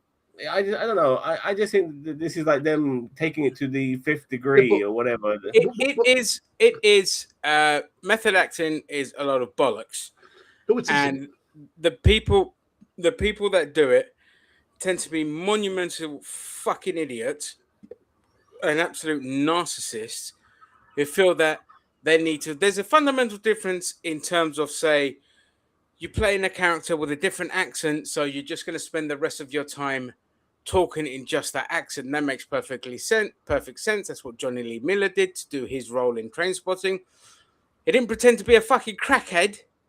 He just spoke Scottish for the entire time until he finished filming that thing. But pretending to be in a fucking wheelchair and pretending to even Gwyneth Paltrow did method acting as well. Yes, she does. Like she spent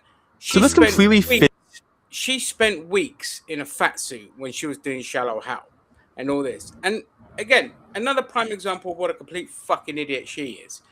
Okay, method actors, again, I went to drama school, I went to theatre school, I went for a good chunk of my childhood between 5 and 6 years doing it.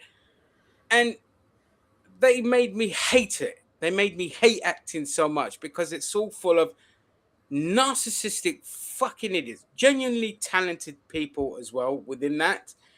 But for the most part, you don't need to. Just practice at home. You don't need to be going around like you say. You're an actor. They can switch it on and off. Who's the actor? Who's the fucking comedian? Dylan. Is it Dylan Moran who was in Black Books? Yes. As well. Yeah. He did a great skit on taking the piss out of actors as well, and the way they talk about how they got into the role and all this. Because it's just bollocks. If you can act, you can act. You don't need to put on the whole thing. You read your lines. You know how to do it. You know how you're gonna. And look how amazing he is in Black Books. Like, and I'm not just talking about his line delivery, his facial expressions, his reactions. Because again, one of the big parts of acting is reacting, and how he does all of that. It's amazing. You thought he was a seasoned professional of how he does it. And he proves the point of that method actors are just narcissistic attention seekers. Yeah. Anyway, here we go. I forgot what this one is. Let's check it out. Oh, actually, this is a really heartwarming story. Actually, I remember now. Check it out. It's really lovely. This one. Lake Town has hundreds of residents living in it who have no idea their lives are alive, but it's actually for a really heartwarming reason. It's a small village in the Netherlands called Hogeveen, and every person living there actually has severe dementia. Back in 2009, this group of Dutch researchers realized that traditional dementia care can be awful, just constantly giving patients medication, placing them in front of TVs, and basically ignoring them. So these researchers decided to come up with an experiment to focus not on patient containment, but empowering them to live meaningful lives again. Although Hogeveen is a closed community, it looks and feels just like any other town with a grocery store, a theater, a barbershop, and more. Since every cook, waiter, and employee all secretly have medical training, residents have the freedom to go as they please and actually live normal lives again. Everything is specifically designed for them. You don't have to pay money at the grocery store. The elevators open on their own, and there are also 25 different clubs with brain-stimulating activities like baking. Although some people have accused Hogeveen of lying to their patients, it's genuinely caused them to require fewer medications, live longer, and just feel happier. And because of just how successful this experiment was, it's now inspired other dementia villages all around the world, and hopefully there will be more to come. So this completely fake... Isn't that lovely? Like, yeah, something like dementia, which is one of the worst things that can happen to you when you get old. Yes. If I had dementia, this is what I would want you guys to do with me. Listen, mate. Listen, okay? The only thing to do with people with dementia is gas them. Now, to the next video. No, I'm kidding. It's really Jesus sweet. Christ. Yeah. If we were bigger, you get... By the way, this American guy, there's loads of videos of him, but I just picked this one here of him. This is very funny. Okay, this is how British people from Yorkshire... All I'm going to say is, if you get diagnosed with dementia, Zam, I'm taking you to the vet. That's it. Okay. This is how British people from Yorkshire sound to people who aren't British from Yorkshire. I end up there, set it road, and it would go there. You're right, Pillet. Hey, look road there. Hey, look at you, proper tough. Right, just buckle. You look at going it, take it, right, royal. It's it born again. It more than a way. I'm a dope bomb. You want no? No. It's pub. There's a red light. Have a night pie took bits. It'll be great. This is how British people from Yorkshire. That is brilliant. This guy has got loads of stuff like this. It's brilliant. Yeah, but I picked this one in particular because, yeah, but this is next thing is really cool. By the way, this one's for you, Daniel Vance. Check this one out. So you're probably watching this thinking like, what's the big deal? These are just some remote control cars, right? Nope. These cars are actually being controlled by these guys who are using this racing simulator with cameras, driving these cars on that miniature track. Like, that's super cool. That looks like a lot of fun to play. I'd love to give that a try. So you're probably watching. I want to do that, and I want to do that now. I don't know about you, fucking guys. But this is what I want to do with my life, you know, as I get older. This is the sort. This is what I fucking. This shit. I'm so upset that this shit. Why did the fucking Japanese always get this shit? Why can't we fucking do this shit? You know what I mean? Because the Japanese are unsociable. They live indoors permanently. I like them already. All right. Count Binface. This is a great little clip here of Count Binface. I am the galactic center. And everything else just revolves around me like little planets. Could you put that in, like, American political terms? Yes. I'm the galactic center, and everything else spins around me like little planets.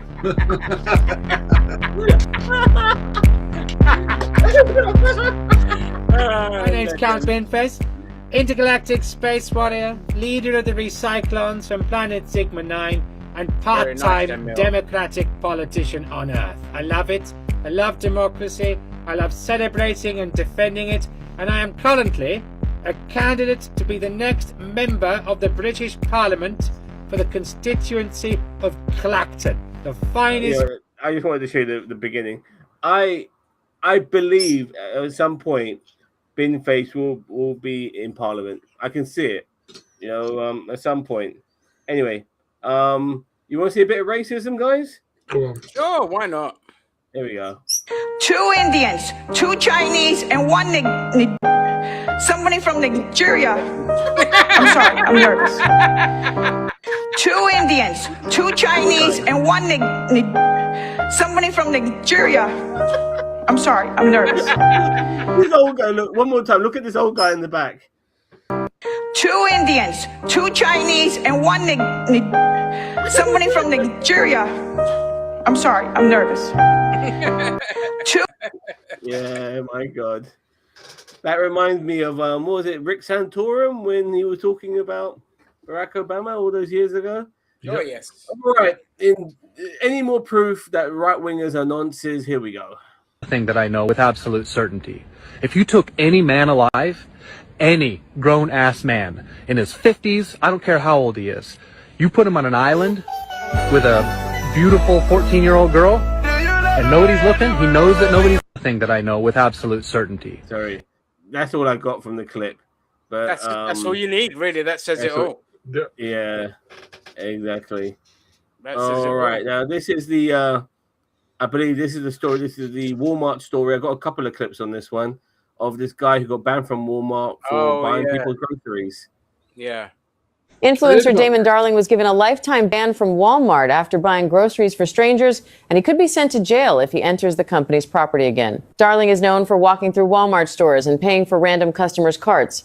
He also buys groceries in advance, gives them to people in need, and hands out cash and gift cards in parking lots. During a recent visit to a Walmart in Ohio, an employee approached Darling and told him that he had to leave. Darling said he had permission to film and was not stopping the store from operating. However, he and another person were issued trespass warnings. Darling was later told that the ban applies to every Walmart, Sam's Club, and reportedly other Walmart-owned properties. The employee claimed the decision came from the company, not just one store manager. If Darling returns after receiving the warning, he could be arrested for trespassing. The decision has confused many people online. They pointed out that Darling was not stealing anything, Walmart was still being paid, while customers struggling with high food prices received help. However, Walmart has not publicly explained the full reason for the ban. Some people believe it may be connected to filming or repeated content creation inside the stores rather than simply paying for groceries. What do you think? What I think is that people are going to boycott Walmart because of this. I don't think they realize. I mean, what they're upset about is that Walmart are not getting any publicity from this. They want to be making some money out of this somehow, even though this guy is doing nothing wrong whatsoever. But regardless, anyway, I got one more clip of this.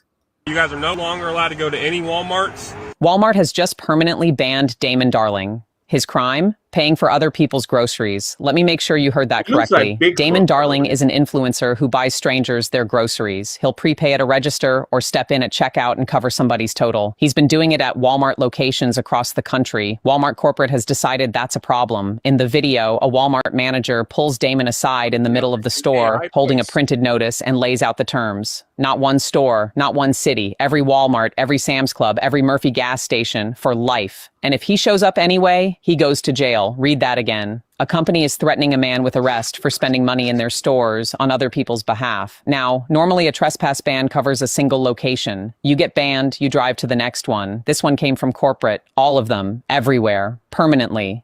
The backlash was immediate because the money still goes to Walmart. The registers still ring. Somebody just walks out with food they couldn't afford. That is a fast way to lose customers. And so far, Walmart hasn't said a word. You guys are no. This guy has millions of followers. I would like to add millions of followers, and then you add on top of that the fact that the news coverage that this has gotten, people are going to boycott Walmart. They're going to boycott, and I hope they do. I hope they do as well. Right. Because like, Okay, if he was doing like stupid, isn't this the guy who's doing stupid shit? Like, was he like doing stuff where he was doing pranks and stuff like that, or was that a different person? Or is that the same? No, that's not him. It's not him. But let's put this into context. Again, because I know how supermarkets operate. They fucking hate when people just filming in there, and obviously they have certain rules. And if you keep violating those rules, that it leads to this. The problem with this guy is he wasn't doing anything like crazy. Now I have my issues with charity porn posts, okay? Because that's what this is. This is charity porn. Okay, you are putting people on camera and more than likely not even asking their permission and just basically shaming them and say, I'm paying for your groceries because you're poor, and I'm going to get views and clicks and generate revenue from that. I have an issue with shit like that. At the same time, you shouldn't be given a lifetime ban from Walmart for doing a good deed. But what he should be doing is maybe not fucking posting it online. Like, I'm conflicted in this because, yes, he's a good person, did a good thing, but he's doing it for a major reason as well. You make a compelling argument. Actually, I never really thought of it like that. But I don't want my. If I come out of Tesco and somebody shoves a camera in my face, they're like, "Oh yeah, you know, here's money. I pay for your thing." I'm like, dude. Firstly, come up to me, ask, "Do you mind if I film you?" I'll ask, "What is the reason?" And then that. But he doesn't do that. He just literally approaches people. They get no say in it. And it's like, here's money. Hey, aren't I fucking great helping these people out? I hate that kind of shit. I'm sorry. And it might make me sound like a thing, but, you know, it does come from a good place in one area. Because, like, I've seen other videos of the guy, and he does seem like a nice dude. He's not like one of those narcissistic. Yeah, he's trying to be a bit like Mr. Beast and all of that. This dude, is it, how do you say his name? Emmy Lating? We'll just call him Emmy. Emmy. Yeah, dude, what do you think about Andrew Tate? I fucking hate the guy. He's a fucking nonce. The guy's a sex trafficking nonce who rapes women and children. Like, what's there to like about him? What? Because he tells people to fucking go to the gym. You know what? There are people who might give you good advice, but you can't overlook this terrible shit that they've done. And what he's done to women and children, and just generally ripping people off and bragging about it, bragging about conning people and stuff like that, you know. And he's basically incriminated himself. The guy's got nothing good to say about him. And he jumps over to being a Muslim, and then he ends up being a Muslim because he does it for the optics. At the same time, he's a Muslim, and he's saying there's too many people called Muhammad. You know, like, what the fuck? Absolute fucking idiot, you know. And he's also, like, at the same time, whilst being a Muslim, he supports the very people who are committing a genocide in Palestine. The guy is all over the fucking place. He stands for nothing, you know. He means nothing. The guy still drinks and shit like that. Still likes to brag about all the girls he bangs. He's not remotely Muslim, you know what I mean? Anyway. No, Andrew Tate he's a piece of shit. It's as simple as that. He's human garbage of the highest caliber, and just go back to that other guy. So I disagree a little bit with what Pai said. I think it's a good thing because I think hopefully it'll create more people who go and do this sort of thing, where they go and pay for people who can't afford. And maybe that's what he's doing it for, is to create. No, he's not. But that's the thing. He's not doing. Look, it might come from a good place. And of all the people that I've seen do this, he seems like a nice enough dude. Yeah. But the other people that come out to do it don't genuinely give a shit. They come out to do it to get views and clicks. And maybe he does as well. Maybe he's just a better actor than the others. But they do it for clout, essentially, not from the goodness of the heart. Because these very same people, a lot of them, get caught being the biggest pieces of shit and doing the most horrible shit. Like, there was that one guy who was doing all the charity porn stuff, and he was caught in other videos abusing homeless people, and then he also ended up being, getting done for SA. You know, so okay, yeah. Let's continue. I got 5 more to do. That one with the source on the right. I don't know how that ended up on my thingy because that's just an advert. Anyway, this is the one I want to do next. Because Jake Lang is incapable of articulating himself, I'm just going to point out the hypocrisy to the camera. You don't like Prophet Muhammad because he's a pedophile. You're a fucking pedophile loser that wanted to have sex with a 15-year-old girl. Bullshit. You said you don't like Muslims or immigrants because they're going to destroy this country. Don't respect the Constitution. You called out multiple amendments that you want to suspend because you want to destroy a minority political class. To save them from themselves. Sorry, that is Jake Lang he's talking to, by the way. No, shut the fuck up. They're little kids. They're touching a stove over and over. You have to pick them up and be like, you're in timeout for a little bit. Bro. Let them mature. You can't control yourself. You can't take a loss, so you make shit up. And you paint yourself as a fucking victim. Have a lot and more you threaten maturity. people. You want to kill people. That's the shit you fucking do. Because Jake Lang is incapable of This is great. Jake Lang's a piece of shit, by the way. I'm glad this guy's calling Jake Lang out. Jake Lang likes to instigate race riots and stuff like that. He's actually Jewish, but he pretends to be Christian.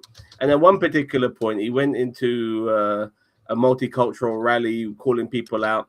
And the people who saved him, for instance, one black guy saved him from getting the shit, but he actually covered him with his own body so people couldn't beat the fuck out of him. I get pissed off. I'm actually pissed off with that black dude for doing that because he should have had the shit beaten out of him. And then when he's in hospital, a Muslim nurse wearing a hijab is the one taking care of him. You know, this guy, he just doesn't learn. You know, fuck Jake Lang. Fuck it. You know, if he, whatever happens to him negatively, I will applaud it. Fuck him. Oh yeah, yeah, fuck him, absolutely. Fuck him totally. All right, this is is a bit of fun. his funeral laughing. If it, The last four clips. up there. Yeah, I don't have a The clue last four who clips. Jake Lang is either. I've never heard The of last him. last four clips are all fun. Let's have some fun. Let's have some fun.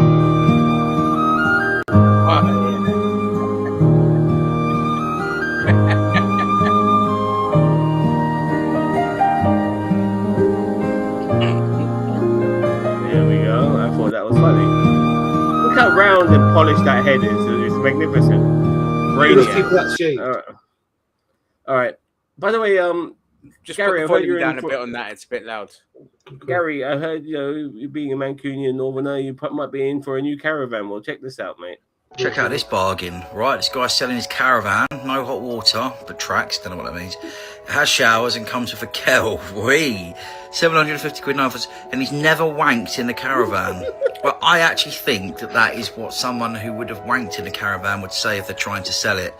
But yeah, rest assured, no wanking has been happening in that caravan.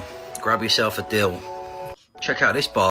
What do you think of that, Gary? Hey, for 750 quid, I wouldn't care if it that's was in Oxfordshire. in the caravan. Right. That's in YouTube, actually. That's the. It's in Oxfordshire. It's in Bradbury. Oh, fair enough. It's still the north to us. Shut up. Yeah, well, anything outside the yeah, like if you say that I've not tossed off in the same caravan, you've definitely tossed off in the caravan. Absolutely, and you should as well. Why not? A little bit of racism here, but it's always funny when these guys know it's funny. I asked my followers if I was a WWE wrestler, what would my name be? And here's what they said. Steel M. Bunk, John C4, Triple K, Motherfucker, do I look white? The Rocket, Randy Jordan. Stop it! I'm Somali, not from Jordan. Stone Cold Steve Hostage, The Mistaker, Ray Bacterio, Roman Plains, Nelson Nutella, Something Wong, Salim Shady, Captain Hates America. Well, I don't hate America. Well, I asked my followers if I was a WWE. Nice ones there, man. Captain Hates America is good. That's Stone Cold the best Steve one. Hostage. Yeah. Oh my god. All right. Finally, this one. We end. Kaboom, motherfucker! What are you doing there? He sent me. Again? Yeah. That's it, I'm shutting the straight floor moves. Fine, yeah, see if I care. All right, everyone cares. Can you open it, please? No. All right, well, that's it then. I'm closing it. It's already closed. Yeah, I'm closing it again, you fucking prick. Hey, is that girls' school? Yeah, why? No reason. If you don't stop, I'm gonna fight back. Fight back? What are you gonna do? I'm an impenetrable force of awesome... I'll let you do that. I win. What the fuck? You're like such a pussy right now. No, I don't actually, because I look big and you look small. Oil prices. Oil prices. Oil prices. All right, looks like everyone's pissed at me because of the, the oil price. All right, let's just call it quits and say I won. No. What are you being difficult for? You fucking started. All right, calm it down. All right, fair play. Let's call it a truce and no more violence. Why have you got your fingers crossed? Oh, no, I don't. You do, I can see it. If I'm scared, he might get annoyed. It's not like he owns you. Woo! Kaboom, motherfucker! Brilliant. There we go. some really talented people out there in this world, and and some that, people my have friend, this like is TikTok stuff wrote down as a funny art for. I'm not doing the song on the outro because it's 30 seconds long. No, we're not doing that. Don't worry. But I yeah, that, my mean- friend, is the TikTokity Tenacious. Yeah, very good, very good. Some quality ones there for sure. Who's Jason Lang? Jason Lang is going to be your new best mate, Rick B. Go check it out, man. You'll fucking love that guy. He's racist. He's white. He's just what you need, mate. You know, he's the sort of person a pick me like yourself would fucking, adore. Yeah, and he's perfect for you because he's a troll as well, just like you. And you're both really bad trolls. You're just not very good at it. Paddy. What, Packy? No, I'm not a Packy, mate. I mean, I am. Yeah, but I mean, I don't think you should be. use that I don't think you phrase, should be using that word. That's a racist word here.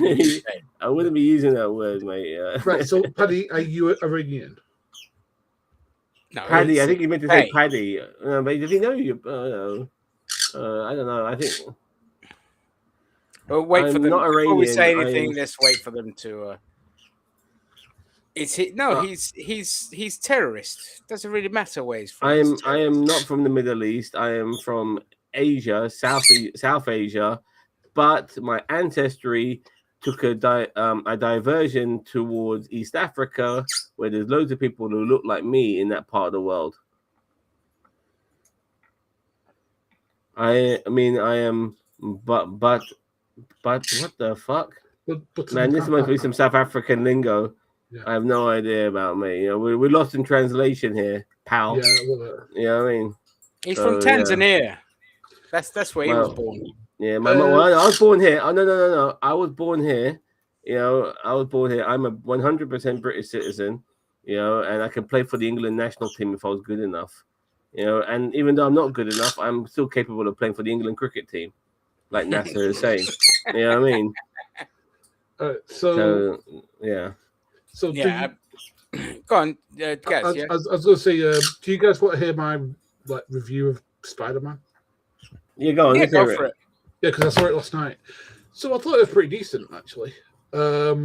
Yes, we are, Emil. Yes, yeah, I thought it was pretty good. I mean, I didn't see who the villain was going to be. Spoilers, by the way. We're talking Spider-Man, brand new day, briefly.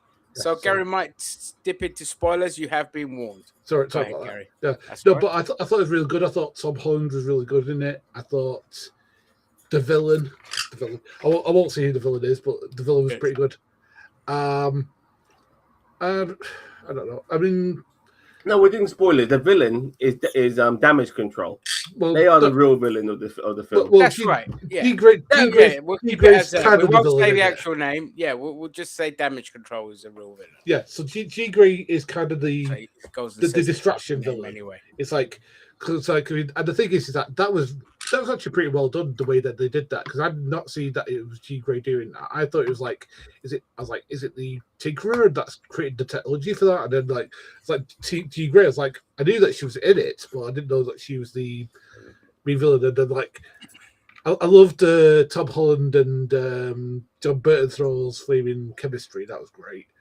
I don't know. I mean, I thought it was a pretty good film, and I'd give it an 8 out of 10 if I was going to give it a grade.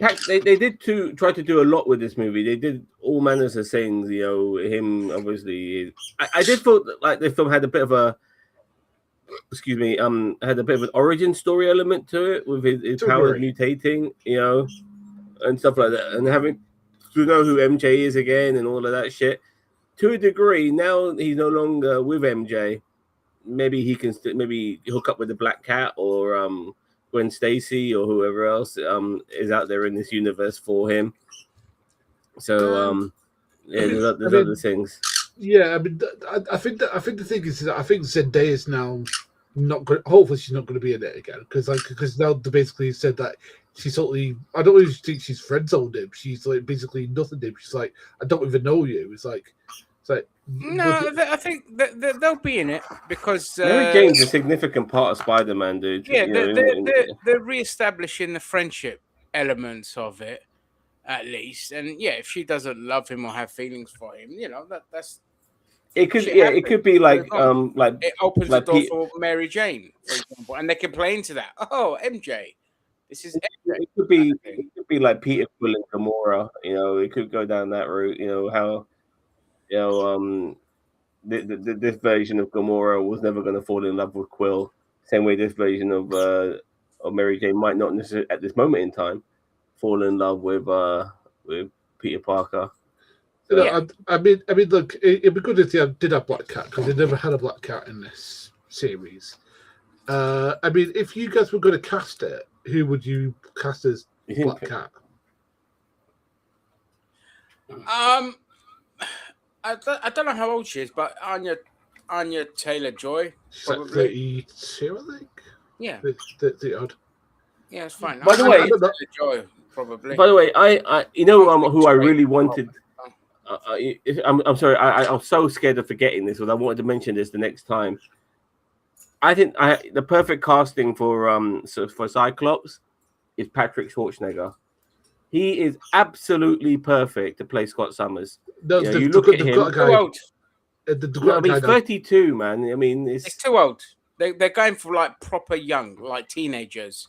Yeah, like because Sadie Sink is 20. Yeah, but it's a good choice, Sam. Don't get me wrong. It is a good choice. Yeah, if they were doing it back when they should have done it, yeah.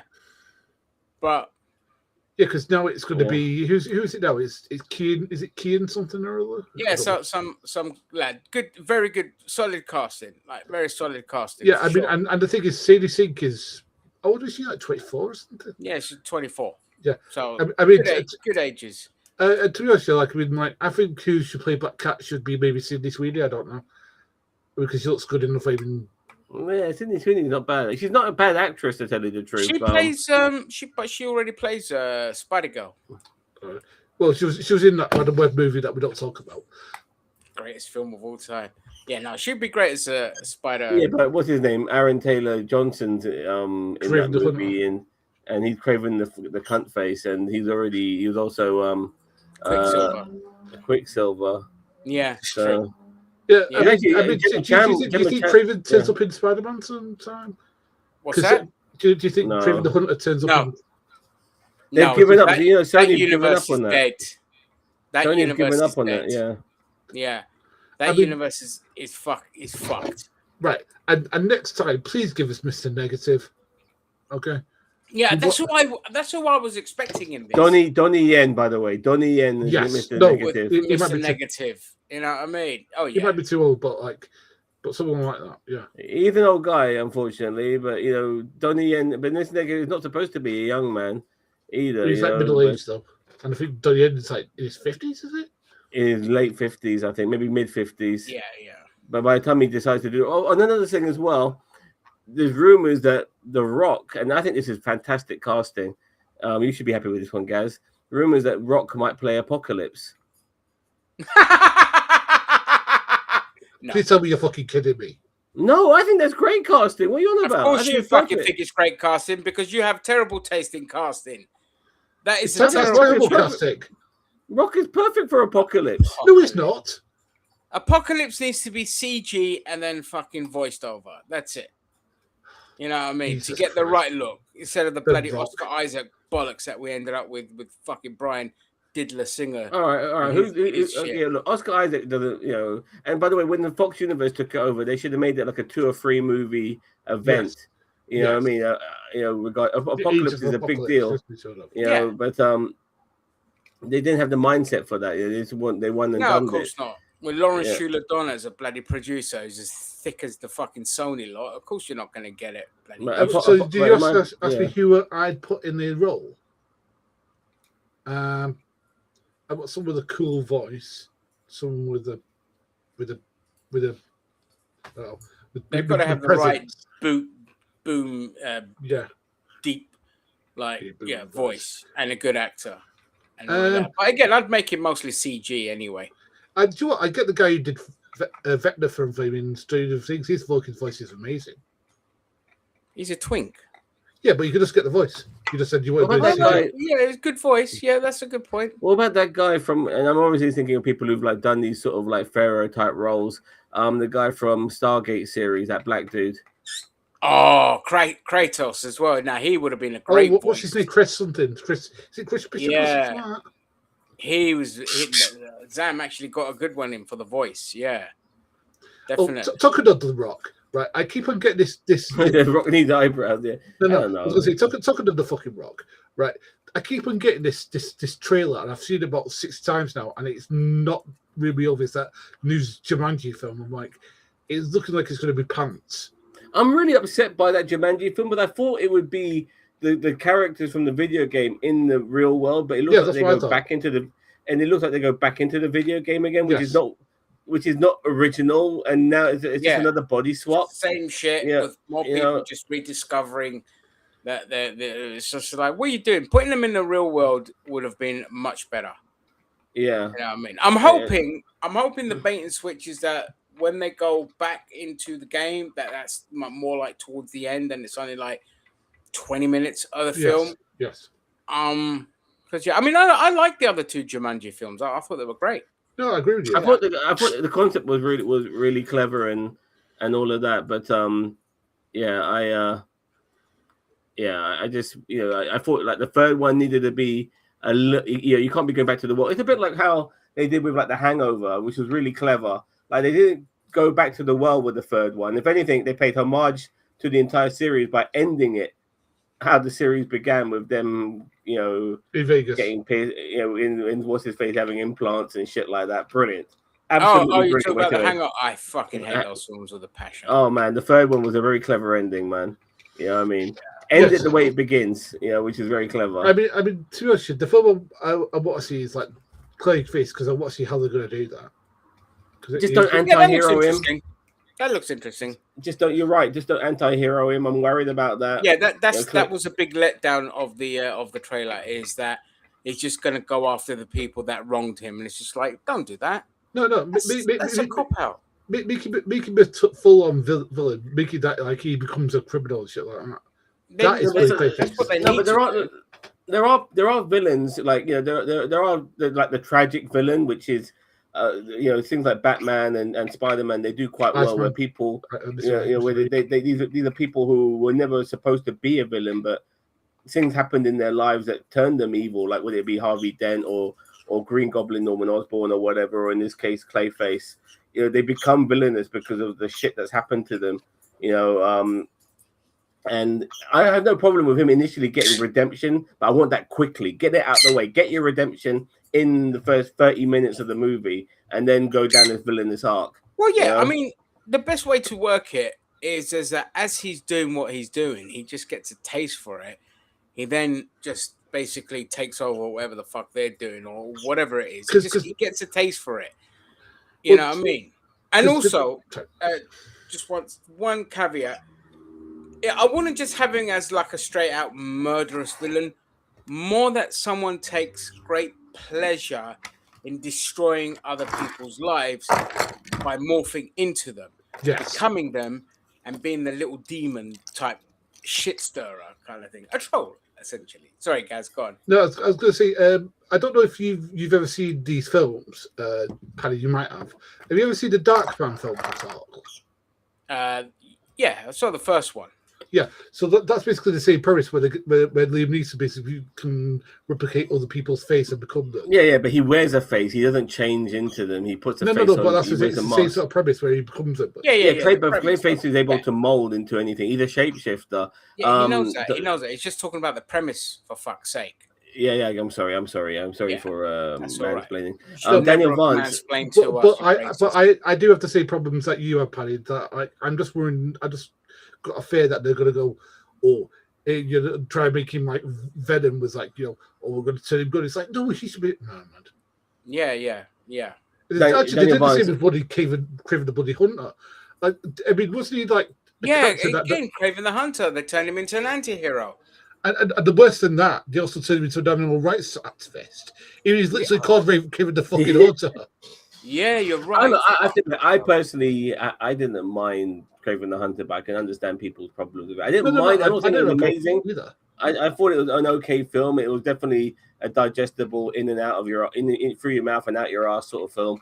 But that's basically it. And I want to say to Daniel Vance, no, No. You can't be having the guy who plays the Mountain as Apocalypse because the guy can't act his way out of a fucking wet paper bag.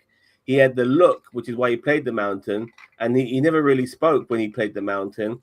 And then when he lost in that fight, or he won that fight, but he got stabbed and shit, they changed him up because they put in some venom in his body and stuff like that. And then he took a vow of silence. You know the reason why? But the guy can't fucking act. And he also wore a fucking helmet over his head throughout that shit as well, because the guy can't fucking act. No facial expressions, no verbal expressions.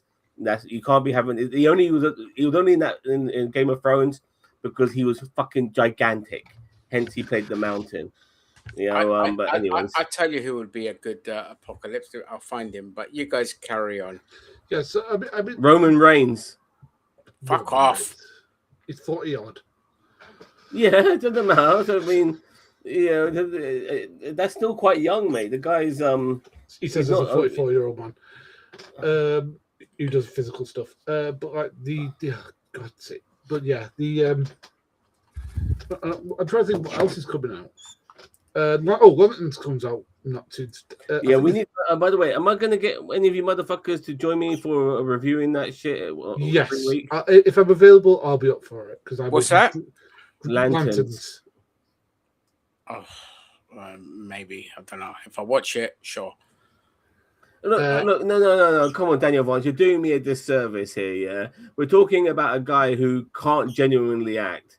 You know, I mean, he was only high for his size. To someone like The Rock, who is considerably a better actor than Beyonce is. Come on, man, you're doing me a total disservice here, man. You're being your stereotypical American here, Daniel Vance.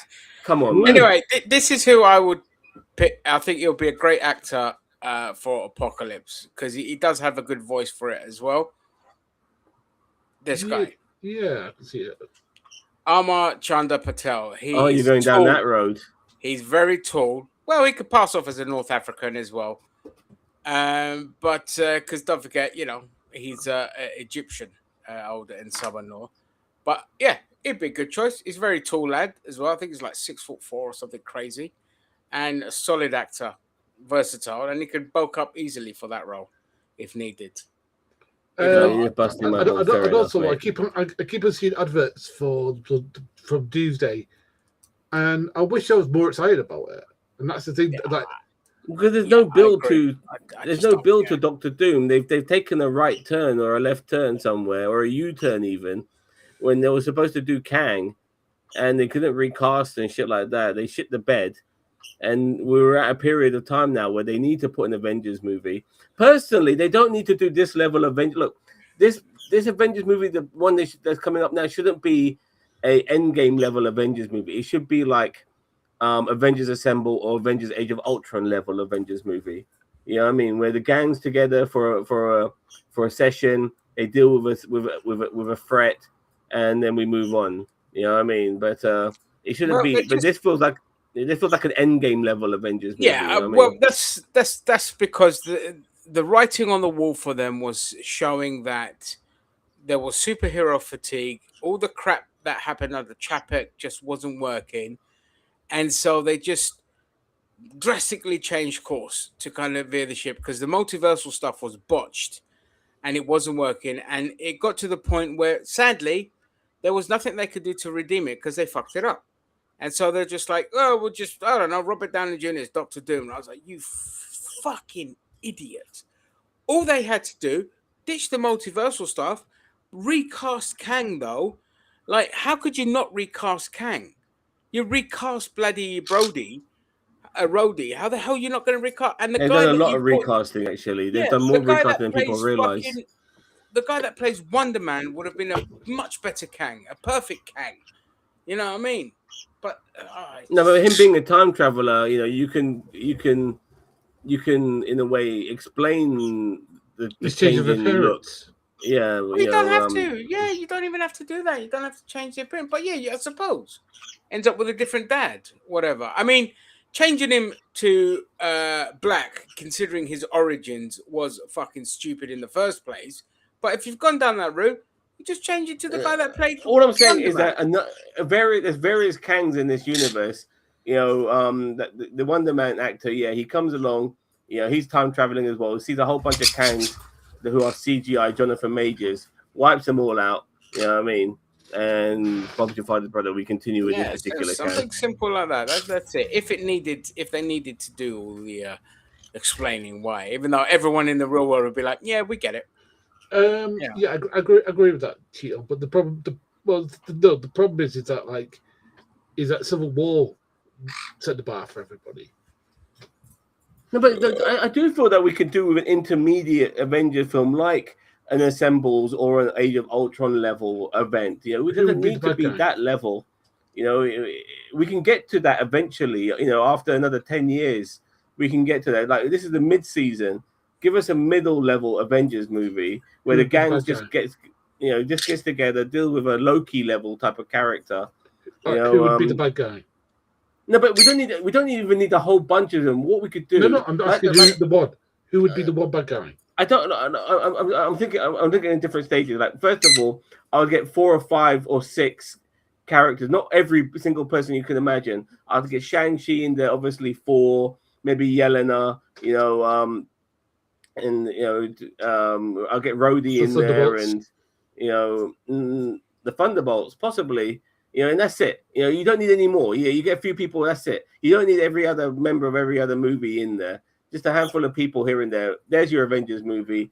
Deal with a particular thing. Maybe Galactus comes back and they deal with him again. Yeah, you know, and that's it. You're done. And then after that, you know, then we go to like 5 years later. Then we have like the Doomsday level, you know, Avengers movie. Yeah. But again. That's what they were trying to do with the new Avengers team, is get to that kind of build up, get familiar, but they botched it. So this is all reactionary stuff, unfortunately. Say, quick shit, fuck it, fan service. Here's Fox X-Men are going to be in this film and all this kind of shit, because that's how Hollywood reacts. It's knee-jerk reaction. And this film will probably do well. And that's the annoying thing, because everyone's sitting there creaming their knickers because they saw fucking Cyclops in the blue spandex. And it's just like, yeah, this is why Hollywood just does this all the time. Because this. Now, you look at Spider-Man, for example. Spider-Man is at 1.8 billion as we speak. And that's because it's Spider-Man. But it's also established 3 brilliant films. And you come into this one, and whilst this one is not as good as the other 3 films, it's still a great film, and it's made bank. And this time, there was no cataclysmic world-ending event. It was street level. It was all of that. You don't need to do Doomsday. You don't need to do all that. Like Zam said, you could have established it. And also, they did try that with Thunderbolts, and that flopped. But it's fucking Thunderbolts. Nobody gives a shit about the Thunderbolts. And there was too much comedy in that bollocks. And that's, you know, they botched it. That the easiest way to say it, they botched it. But I totally agree with you. Like, you know, you take your time. You build up the new Avengers team. You get them to that kind of, you know, low-level-ish kind of villain, whatever it is, and then you build up to getting the old team back together to do Doomsday, for sure. But that's grandiose. That's finally okay. We got everyone who's been involved in the MCU to a degree. We get all of you back, but I just think we just only needed a handful of people, you know, come back for this one. Obviously, we need 4 because he's part of the old school. He's definitely the leader now. You know, and then some more, you know, some people who've established themselves like Shang-Chi. And that's the hook that you get people to follow along with, like, you know, Sam Wilson and Winter Soldier and all that. You get like Thor Sam Wilson, and all that kind of stuff. I'd do Graviton. He'd be good. I don't know who you get to play that. Isn't he from fucking Transformers? Oh, Graviton. Yeah. He's not from Transformers. He's a Avengers villain. It's one of the most powerful ones. Yeah, Graviton. Yeah, Graviton. That's a good one. Yeah, because he can control gravity. Yeah. It was like literally, like, there's one place where he literally throws famous Iron Man into space with 0 effort. It goes bonk. It looks fair enough. Just get a picture of him up. I want Uncanny Avengers once the X-Men are established. And thank you for sending my song.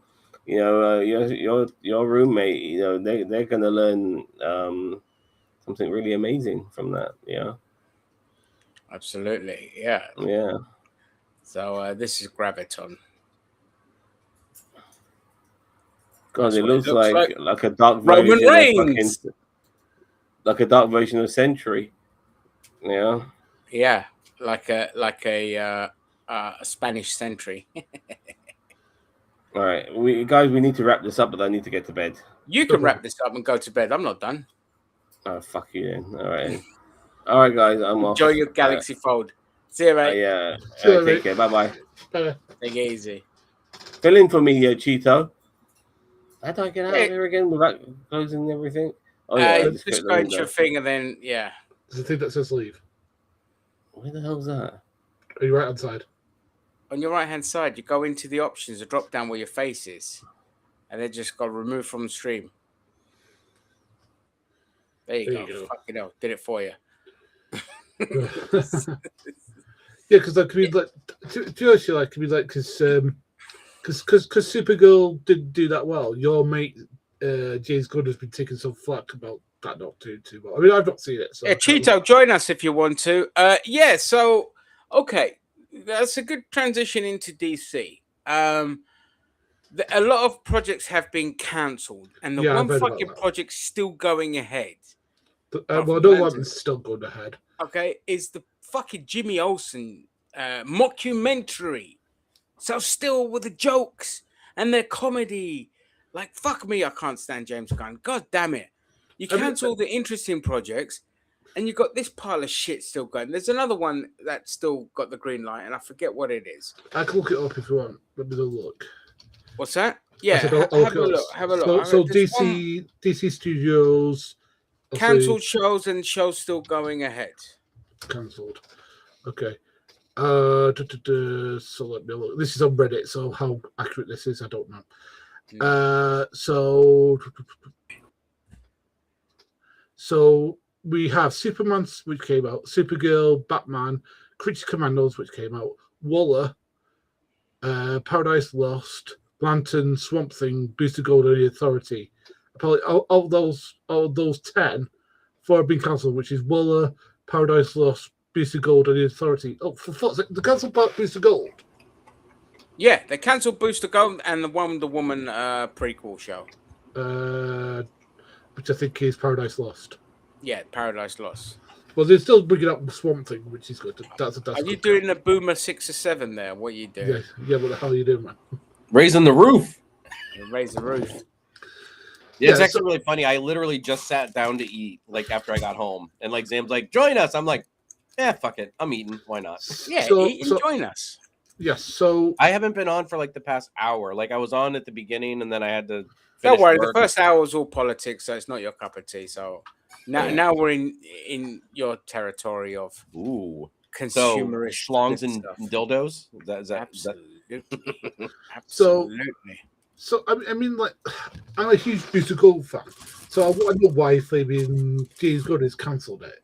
Is it because and it's comedy? Well, okay, let's. Well, I disagree with that, but go on.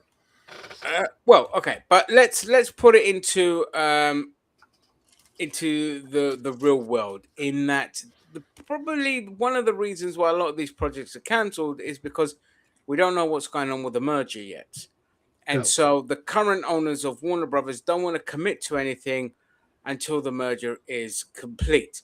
Yes. The merger is going to happen because the Ellisons are deep throating the Trumps. I'm not going to go back into the politics of it. But it's going to happen, and our government rolled over and greenlit this to happen. So it's going to happen and all of that. So maybe the projects are on hold until that merger actually happens, and then we see from there. But in the meantime, it's annoying that some of the more interesting stuff and Booster Gold is up James Gunn's alley because he likes all the comedy bollocks. But again, Booster Gold's a slight comedic character, but he's also a serious character in that, like, he's somebody who wants to be better than he actually is. So he's actually complex. So I think that James Gunn might botch that. a bit because he'd have to do more than one note than comedy. Yeah, but James Gunn will just make it pure comedy, though. What's sake? Yeah, but that would make it shit, though. I know it would, but you know, James Gunn can't do complexity. People think he could do it, but he can't. He's Well, I have to see what Lanterns is like because sorry, go on. I have to see what Lanterns is like because that should be a complex show. I'm just hoping that there's no jokey characters. Yeah, I really hope that his level of involvement in the script is minimal. Because sorry, go on, Chia. I was just gonna say with James Gunn, it's just like I would never say that any of his stuff is like deep or complicated. Guardians worked with him just because that's his style. Like you say with Booster Gold, Booster Style's right up his alley, so he might be able to do it. And he also likes those dark and twisted moments too. He's kind of got almost that Josh Whedon way of being able, as long as he has the right crew and the right cast, he can marinate that pretty well. Like Whedon did with Serenity. It just had all the pieces have to be there for James Gunn to be that good, and that's what happened in the original Guardians. When you saw what happened to Guardians 2, you know what I mean? Well, Guardians 2, just I think I get more annoyed with that film because it was a film about fucking daddy issues, and it was just like, is this a recurring theme with him with daddy issues? Because we had that with Peacemaker as well, and it's just like, we also did not just in Peacemaker. What's the Creature Commandos as well, where fucking Rick Flag's dad? I watched one episode of that and I was done. That was awful. It was so bad. Like, fuck that guy.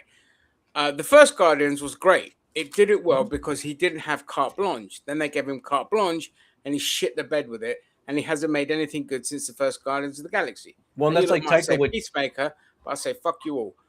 Well, that's like Taika Waititi. I mean, I know me and you didn't like Ragnarok, but it seemed like everybody else loved Ragnarok. But then he made Thor: Love and Thunder, and nobody was on board with that. Yeah, because he got given carte blanche. He was still given carte blanche for Ragnarok, and the simpletons ate it up because they don't know Thor, they don't understand Thor, so they're like, yeah, dude, bro, Thor, fuck it, this will do, and that's fine. You know what I mean? Because at least it kind of put a resurgence for Chris Hemsworth and that character. So it's a double-edged sword. Take it as you will.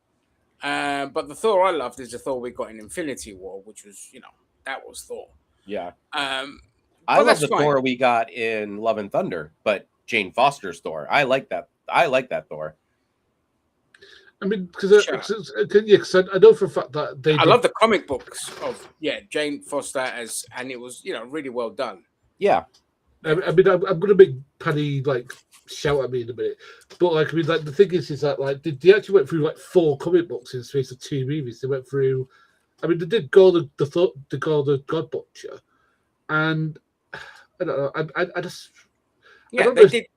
they did Lady Thor, they did Gore the God Butcher, and they did Planet Hulk. Planet Hulk was Ragnarok. Yeah, that's weird. In 2 movies. And that was a piss. In 2 films. Yes, you're right. Yeah, they did. Yes, you're right. Yeah, they did Ragnarok. They did Planet Hulk, and basically they took 4 of the best stories, or among the best stories that Thor's done, smashed them into 2 films, and they fucked them all up. They fucked them all up. See, I've not actually read Gore the Good Butcher. It's so good. Should I read it? Yeah, absolutely. If I recommend any Thor, there's that. I think there was Immortal Thor. I mean, because I mean, I don't mean to interrupt you, but the way that Christian Bale looked in the role and the design I see in the comics, I'm not saying that they look totally different, but they look enough different that it was terrible. It was just shit. The design looked shit. They just basically made him into that fucking Prometheus character. I forget, the engineer. That's what he looked like, but with more vomit. You know what I mean? It's so insulting. And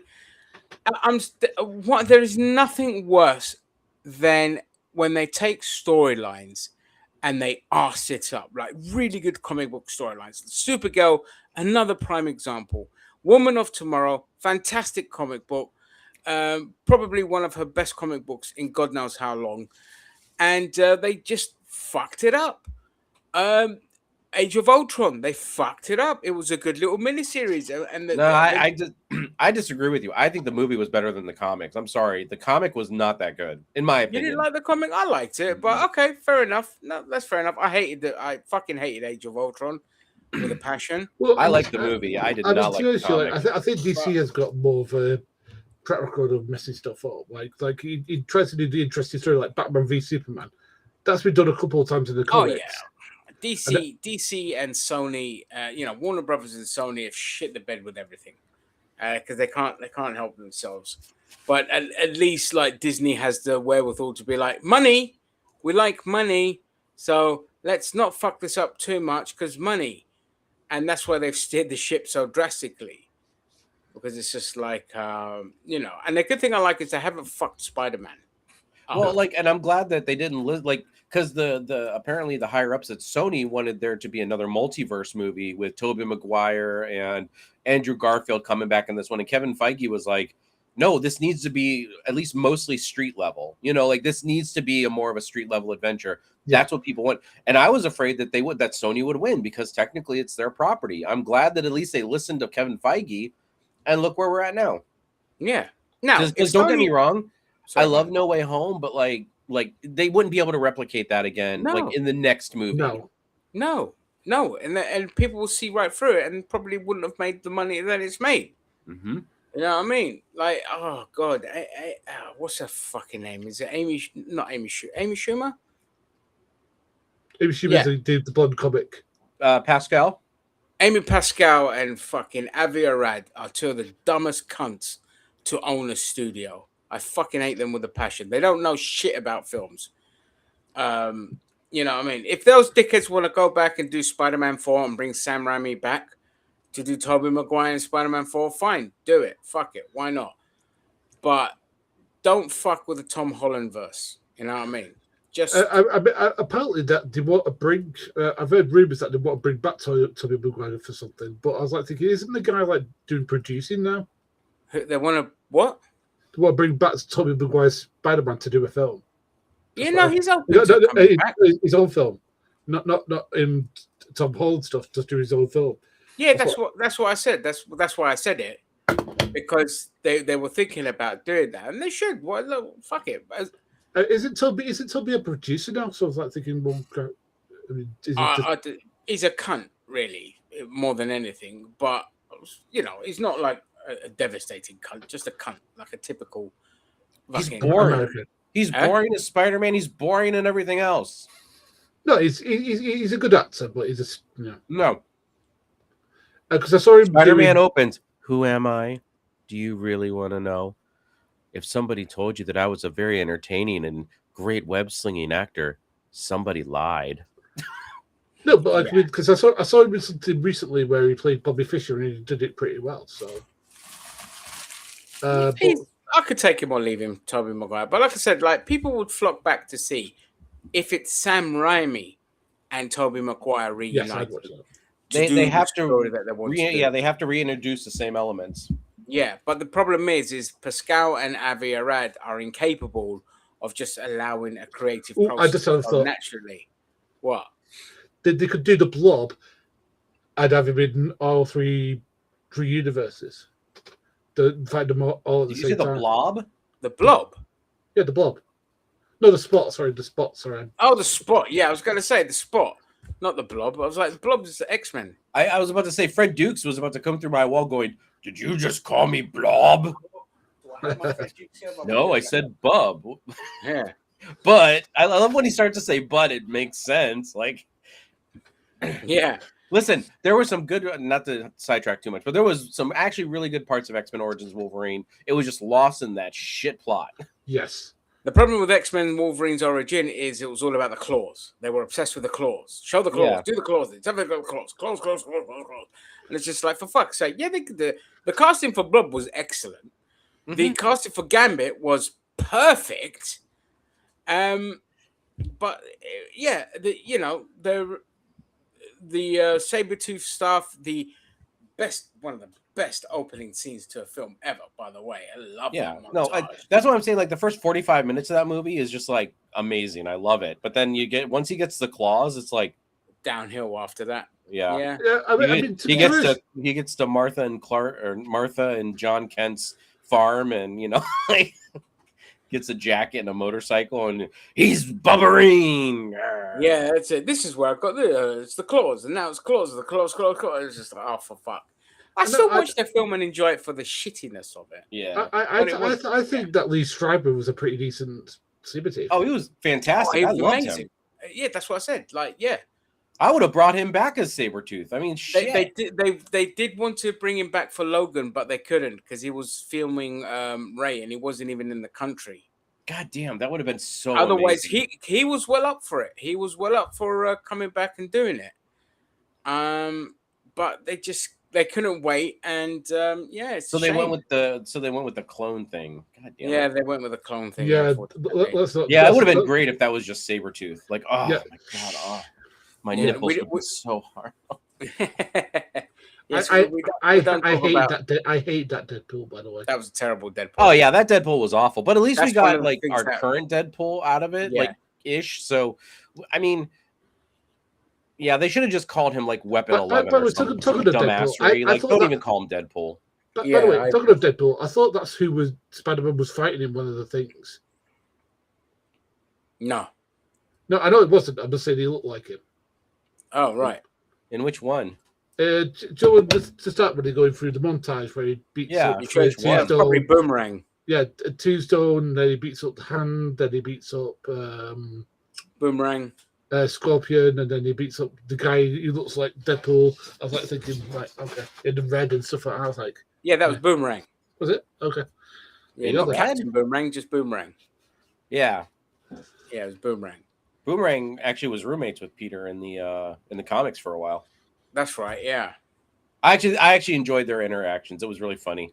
I thought I wouldn't have minded something like stupid like that in the movies, but it couldn't be like the main focus. Like it really couldn't. But it would have been fun. It could have been funny. I mean, so Tito, we haven't talked about this. What did you think of? What do you think of it? Brand New Day. Brand New Day. It's still tied for my favorite Spider-Man movie. I'm not gonna lie. Oh wow! I thought it was pretty mint. Like, because I thought to be honest, I didn't see Jean Grey being developed. Let's just see that part. I mean, that was my favorite part. Loved it. Yeah, like, I'm one of those fans. The reason why I love the MCU so much is because of those unexpected crossovers you didn't know you needed. You know what I mean? Like the Aunt May and Jean Grey stuff was just so good. That actually nearly made me cry. Yeah, and I mean, it's kind of a full circle moment, like kind of like Tony to Peter, and now Peter to Jean. You know, like now Jean's going to be going into like the X-Men and stuff. Like, I don't know. I just it really, I was really iffy about what was going on with the whole Jean Grey thing going into it, because I knew that it was. Well, I pretty much knew that it was going to be Jean Grey going into it. It was either going to be that or one of the Madam Webs or whatever, Spider Women or whatever. But I figured it was Jean with the way they were presenting it, and like. I don't know, just it worked. And like it just like my favorite Spider-Man movie, although I hate Tobey Maguire as Spider-Man, my favorite Spider-Man movie is Spider-Man 2. Like Alfred Molina as Doc Ock was just he was the only thing I liked in that film. The rest of it is just sappy. Nah, I like that movie completely. The train fight. I realize I'm in the minority for that. That's fine. That's okay. I mean, I don't know, because well, my Spider-Man was like No Way Home, and this gets close to it, but it's overtake it. But I will say that I do. Do you know what, I have a passing respect for the Andrew Garfield. Things went wrong with those films for shit films, good casting. Yes, I was just gonna say that. The films were absolute shit. Like even Jamie Foxx's Electro, I was like, oh, cool, I like that. And then he showed up, and I'm like, what the fuck is this? Blue Man Group. Like, Blue Man Group. Oh, yeah, like literally, they gave him that hair for like one joke. You know, where like Spider-Man's sitting there trying to fix his part. It's like, come on, guys, like this is stupid. Like that, please, no. And then the lizard had great the guy, I can't remember his name, but the person that cast the lizard, yeah, and like he was great, but like they made him look like a big naked Goomba. Yeah, awful. Yeah, it was just awful. Like, but I like the actor. Like as I said, Ginger's right, perfect. Like I love Andrew Garfield. I think Emma Stone was a good Gwen Stacy. I think she would have made a better Mary Jane, in my opinion, the way she acted and stuff. Yeah, I think so. But still, she was a great Gwen. I love their chemistry. Great Just chemistry. shit movies, man. God, I mean, their chemistry was so good. They were dating for a long time as well. Yeah, I mean, like, cause the thing is that like the second film was a bit over the place because he had the beginnings of the Rhino with Paul Giamatti, and I love Paul Giamatti. And it was like even I thought he was out of place in that bloody film. Yeah, that was one of the bad things. That was to sell toys. Like, I mean, when you see Spider-Man 2 merchandise, there's Rhino. Like Rhino, they have all the Rhino stuff because they wanted to have him in the beginning to establish him, and then at the end with that mech suit on, so they could sell toys. That is the only reason why Paul Giamatti's Rhino was in there. Like, he contributed nothing other than toys. Yeah, and the irony is they didn't make a Marvel Legends figure out of Paul Giamatti's Rhino at all. So they made well, you know what I mean with the Marvel Legends, right? Yeah. Oh, right. Good. I've just disconnected my camera. Brilliant. Nice going, dipshit. Whoopsie. It's coming back. Fuck's sake. It's a bit of a tetchy. Anyway, but yeah, that's ironic. And the funny thing is, like, the whole thing about it was stupid, but it would have made a great toy. Well, they never really brought one out of it. But it's a better Rhino than in Kraven the Hunter. From what I saw, yes, I forgot. I don't know. Have you not seen it? Have you not seen it? It's terrible. Go. There's a video of it on YouTube. You need to look at it. It looked. For me, I was like, I see what you're saying. There was like, they just didn't make him menacing enough. He was a perfect villain for Kraven, though. No. The actor they got to play is great. It just the design looks shit. Yeah, I mean, literally, like, I think they literally took him from comic page to movie screen, and like that just never works. That never really works. No. They did not. What they did was they did give him some sort of like skin disease thing it was a skin disease that was turning him into. He had like a little thing that. Wait, so you mean that Ace Ventura didn't fuck that Rhino and then give birth to him? Oh, I thought that's what the origin story was. No, that would have been a good origins. But that would have been they more shit the interesting. beds. God, that film was so fucking awful. It was awful. I didn't make it all the way through. I think I got to 30 minutes, and I was just like, I felt sorry for Daniel Day-Hart playing the flaming Green Goblin because I thought he was okay in it. It's a bit of a nepo baby, but hey, that's what. Yeah, but they were trying to cram too much into that movie. Yes. Yeah, it was too much. They were trying to build to the Sinister Six. Yeah, way too fast, and it's like way too quickly. Sony, man, Sony, they suck. I know Sony's like they don't know how to do a slow burn. Like no, they don't think fans like have carryover into the next movie. Like that's why it's like when I first saw the previews for Spider-Man 3, I was super excited because I'm like, okay, he's in the black suit in this movie, and then at the very end, the last scene, because it was in the previews, I remember this. It was, Venom kind of, like coming out at the screen, when he like looked up and like I thought that was going to be the very last scene of the movie, and then Spider-Man 4 was going to be Venom. They can't do that. They're like, no, we got to cram Venom in this movie, so he's in this movie. Like, no, they have no carryover. Stupid. Yeah, it should have been Sandman and Harry Goblin. Yeah, that's it. Dumb. Yeah, I mean, and then Black Cat should have been the other hero opposite of Tobey Maguire. Like it should have been Black Cat and Spider-Man versus Green Goblin, Harry's Green Goblin, and Sandman at the end. Yes. Yeah, and I would have loved. I mean, as I said, like the thing, the worst thing is that like the seem to just, as you were saying, they don't seem to do the slow burn because like. If they do Mr. Negative, they need to build him up. They shouldn't just have Mr. Negative in it. Well, the thing is, as well, that's the other disappointment with Brand New Day. And don't get me wrong, great film. But I thought we were going to get the gang wars. You know what I mean? Like, I thought the way it was going to be like the Hand and Kingpin's Law and Tombstone. Tombstone and Mr. Negative and the Dragon, whatever they're bloody called, I forget what they're called, and all this kind of shit. But it was a complete red herring. Now it's fine. What we got was solid, but we didn't get Kingpin in this. And I don't know where the timeline is, because obviously we've got Punisher doing what he's doing here. Where's the Kingpin? There isn't even a fucking mention of the Kingpin or the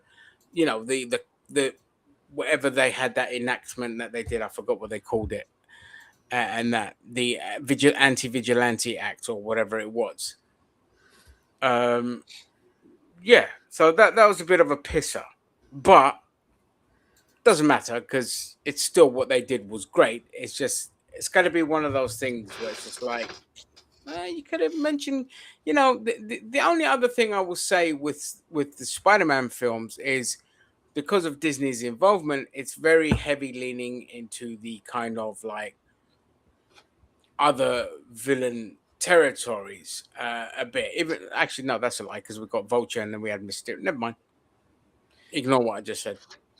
Yeah, but those were in the movie's context. Those were just Iron Man villains, just carried over to Spider-Man, because technically they had beef with Iron Man. So that's right. That's my big issue with those villains in the first two movies. Yeah. And I'm like, these are just Tony Stark's like small potatoes. Like, to coin from the movie, like Spider-Man deals with the small potatoes, which is Mysterio and Vulture, whereas Tony Stark dealt with the world-ending threats. The big potatoes, tiny potatoes. Sorry, I wrote that. What did you guys think of the PG-13 Punisher? Yeah, I didn't like him. I don't like. I like the chemistry and all of that. I mean, it's the best version of Punisher we've had out of John Bernthal's Punisher, because I don't like John Bernthal as Punisher. I think he's really. Yeah, I fucking hate it. And that grunting and all of that. The chemistry they had was good, but I was just ignoring that he was Punisher. All right. Well, you already have a bias because you don't like him. I actually thought it was okay, but I think they should have given him the one F-bomb, because even if they want to be a PG-13, they still get one F-bomb. Yeah. I think it should have been when he shot, accidentally got, spoilers by the way if you haven't seen it. When Peter got shot in the back by, when he guarded Jean, he should have been like, oh fuck. Like they should have gave him the other thing as well. How the fuck did he travel a mile over to the island to then carry Peter to the hospital? Hey, we don't care about these details. He jumped on the Punisher rocket on that roof, rode over there. That's it. The crotch rocket that he the crotch rocket Punisher rocket. Yeah, but it's literally a rocket. It's not like a motorcycle. It's a rocket, and it just flies over. Yeah, that's it. That's how they did it. Yeah, that makes fucking sense. Bring back Ursula Dickovich as the multiverse Black Cat. I don't know who that is. I don't either. I don't know who that is either. But yeah, as I said, next time you do a Spider-Man film, it needs to have Mr. Negative in it. I mean, I wouldn't mind a crime war, like Spider-Man. I love a crime war film. You don't even. I mean, are they going to get what's his name, Vincent D'Onofrio to be playing Kingpin? Well, they can do like a Civil War type thing, where what they do at street level. Like, I mean, they've proven with Captain America Civil War that you can do like bunches of heroes and bunches of villains and like just make it all work. You know what I mean? Like I would love to see like Daredevil come in. I mean, they know that these Netflix people work because people love the Punisher in this movie, except for this dumbass over here. But no, actually, you even said it was his best iteration. So I mean, even for you, it's like best iteration. Yeah, but it's like, we could do a crime war thing where we have a bunch of heroes come in with Spider-Man, and we have a crime war where, it's like you said, Tombstone. I was very disappointed they did nothing with Tombstone in this movie. I totally agree. I was very stoked. Tombstone. Yeah, I know. That's why I love Spectacular Spider-Man, because it's like when you think that the Kingpin's just going to be Wilson Fisk in that show, it turns out to be Lonnie Lincoln. You know what I mean? And I'm like, ooh, that's nice. I like him. And he's a big name in the comics right now with Spider-Man. Spider-Man and Tombstone have a really weird relationship right now in the comics. It's kind of almost like respect, but at the same time they're adversaries. I love it. It actually works really well with them. Yeah, which is wasn't he in the Spider Noir they had Tombstone? Yeah, Lonnie Lincoln. Yeah, I can't remember. He was the black dude, but yeah, that's it. I liked him too. I thought he was great, but I think, I think they cured him. So yes, he's gone. Yeah, he's gone. Spider Noir was great though. Fucking love Oh it. yeah, like that. Well, did you catch our review yesterday about because Star Trek did a noir episode this week. Oh, did they? Awful. Oh, If really? you wanna be Rick B, like if you want to see like what it looked like in an alternate universe where all of us are Rick B, watch yesterday's episode. Jefferson even didn't like it. Like it was bad. What, does he like just anything, really? Yeah, well, he loves all things like Star Trek, and I'm just like, wow, like if Jefferson's There not you on go. board You with this, see, what did I fucking tell you pricks about Kurtzman? If you can't get noir right, you failed as a human being. ah, shut up. You know what? And you should kill yourself. Well, maybe not that much. But, Rick B was here earlier. I don't know if you saw us in the chat. Rick B was over chatting shit earlier about. Yeah, of course. Yeah, listen, me and Rick B, this is why we're friends and we find common ground and have a hookup sex occasionally. Is over our hatred for Kurtzman. It's simple as that. Yeah, man, that sex must be rough. You know, you going at it, you're just like, do you know what, Kurtzman. Does Jefferson go on a rant about it? Because I might have to watch that because I've not seen Jefferson. What's that? Shit. Does Jefferson lose his shit over the thing, the episode, or what? You just said that he didn't like the episode. So Jefferson in the review, does he lose his shit? Does he go on a rant? Yeah. I don't think he really goes on a rant. I mean, yeah, a little bit of a rant, but all right. No, we all just didn't like it. And it was a noir episode, and like it just sucked. Like it was just bad. But now Rick B thinks now that we've said that, like all of his previous arguments are justified. I'm like, They are. They are justified. Fuck you, look. No, I'm kidding. Anyway. So I was I attend these things where I work.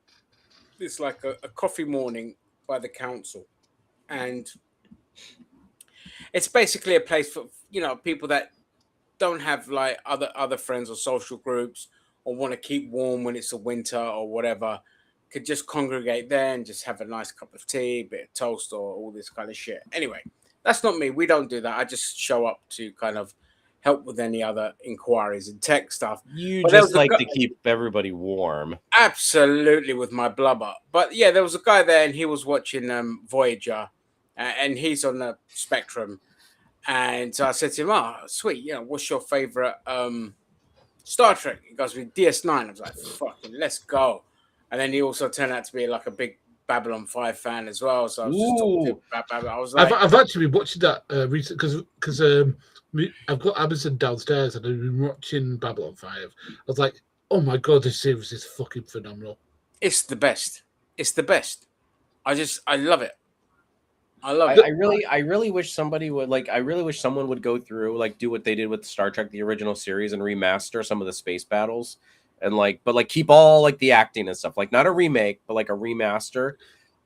Some of that, I don't know, some of that space battle. So the CGI is a little bit ropey because it's too. Yeah, I totally agree. They should go back and just redo the things. But yeah, don't change. I love all the characters. I love all the actors. The writing is just so on point. Even a lot of people didn't like the last season, and I'm like, no, I love it. I was about to say no. A lot of people didn't, and I'm like, I feel like the last season would have done better in this era rather than back then. Yes, yeah, but I love. There wasn't a bad season, and the majority of the TV movies and specials were really good as well. I liked them. I even like the Excalibur, the spin-off. Yeah. Oh, that was great. Yeah, I own that. I own the DVDs. I only watched it the once, but I need to watch that again. But yeah, I thought it was a great idea. I thought it was a great premise. And who was it? Was it Christian Slater? No, who was in that movie? Who was the captain of that one? It was somebody famous. It's the guy that plays Bill Lumbergh in Office Space. Yeah, I know. What is his name? Gary Cole. Gary Cole, yeah. Yeah. Gary Cole. He was brilliant as a captain. He was great. I know. Well, Gary Cole's just awesome in general. Because I always talk about the series that he was in, which people haven't seen enough, which is called American Gothic. He's so fucking good at it. Because he basically played. So basically, just to sell you the premise, Paddy, he basically plays like a sheriff who has sort of mystical dark powers. He's a wronger in a lot of ways that I can't really talk about on stream without getting us in trouble. And it's it's just phenomenal. because he's trying to get more power in this community. I missed this show. It was in the 90s. Yes. Yeah, I missed it. I remember hearing a lot of good shit about it, but I completely missed it. I don't know why. It's worth your time, Paddy. I reckon you'd like it. I'll have a watch through that. Yeah, there you go. I'll add that to my list. Yeah, thanks for the reminder. Yeah, because Gary Cole's so good at it. Actually, because I actually watched him in that before I watched him in Office Space. I was like, I was a little bit scared because of the character played in American Gothic. I was like, is he about to turn into because there's literally demonic in the film in the series. I was a little bit scared of him, but then he's like going, "Yeah, we need you to do that." I'm like, I'm doing whatever you say, Gary Cole. You know what I mean? Yeah, because he still has that presence of being like kind of scary. I'm like, I didn't like The Road Home. That was the animated thing. I wasn't a big fan of that one. Yeah, but I need to go back and rewatch it. As I said, I've been rewatching it on Prime, and it's awesome. But I do agree with what Cheetah was saying because the CGI is a bit ropey. Yeah, that's why I'm like, yeah, maybe go back and do that, but like, don't change any of the even some of the cringe acting in the first season. It's kind of like, nah, leave it. It's good. Yeah. Yeah, absolutely. Yeah, well, I'm not going to talk X-Men 97 because that's doing a review of that. I mean, can I just talk a little bit about it? Can do. It's shit. Yeah. There you go. Yeah. Sorry, I should go into more. Let me go into more detail. I think whoever wrote it should have been the person who wrote the first season because that season was so coherent. Every part. Yeah. Well, so the first one, the second one is all over the shop. Yeah. So the first 3 episodes were written by Bo DeMar, who did the whole of the first series. After that, he got fired, and the person that took over is a complete fucking hack because whoever took over clearly. I think it's one of the actors from What If. Or one of the writers from What If. Oh, yeah, that's it. That's exactly it. And then it goes to show you because What If was garbage, and so this is garbage. And they just shit the bed. Everything was rushed. They shoehorned in as many characters as they could. You're supposed to be building up to a big thing with Apocalypse, and it ends up being a big fat load of fucking nothing. They learned nothing from what Bo DeMar did. Now, he deserved to be fired, don't get me wrong, because he overstepped the mark. He was a serial harasser or whatever it was that he was doing. It was very inappropriate. They've never elaborated on it, and I'm sure he's signed an NDA or doesn't want to talk about it. But you don't just fire somebody for the sake of firing somebody when you've created a masterpiece. You've got to really have done something wrong. But at least replace him with somebody with some kind of competence.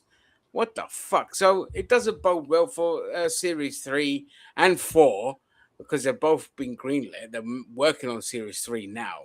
I know. And all this kind of shit. I mean, I was thinking fizzle out after Series 3. I was thinking that season 1 of X-Men was going to be like the launch of like this new animated MCU, and I'm like, yeah, about that. Yeah, fucking typical of Disney though to just fuck it all up. You know what I mean? You had gold and you shit the bed, and that's why nobody fucking talks about it. Like in the toy group that I'm in, that's like deals with Marvel Legends and all this kind of shit. Literally, everyone was like, "Yep, you could tell exactly where Bo DeMar left the series because the quality just took a dip, and that was from I think just after episode 4 onwards, and that's where you could just tell you're just like, what the fuck is this?" Like, yeah, and I don't know, like I mean. Like, I know they only put 9 episodes out. I'm like, come on. Like, seriously, like we barely get started with 9 episodes. You know what I mean? Exactly. Like, at least in the 90s, we had 13 to 14 episodes or something like that, right? Like, yeah. Give us a normal season, even of anime, of animation. Yeah. Yeah, I totally agree. Because you could see everything was just like, well, it was just incoherent. It was all over the bloody place. They completely just like blatantly disrespected Bo's vision, and probably because they just hated him so much. Which is crazy because you were just talking about how Disney just loves money. Like it's crazy. Like I get. Look, don't get me wrong. Again, I get that he had to go. Because it could have got to the point where you've ended up with another Jared Leto type situation or that adjacent, essay, assault, whatever it is. I get that. But motherfuckers, don't replace him with a guy that gave you a mediocre series that nobody gives a shit about, who produced whatever the fuck this was. Like, just awful. Well, I'm not saying you shouldn't have fired him. I'm just saying, like, yeah, like I would have much rather them taken more time, to like revamp and bring somebody good in who can actually do a vision. You know who I think they should bring in? Who? James Gunn. Cut your dick off. They should have brought in Chip Zdarsky to do it. The comic book writer. I thought he would have been perfect to kind of really like go dark with it and really like thing. That's who I would have brought in, because that guy just doesn't put a foot wrong. He gave us the best Daredevil since Frank Miller times.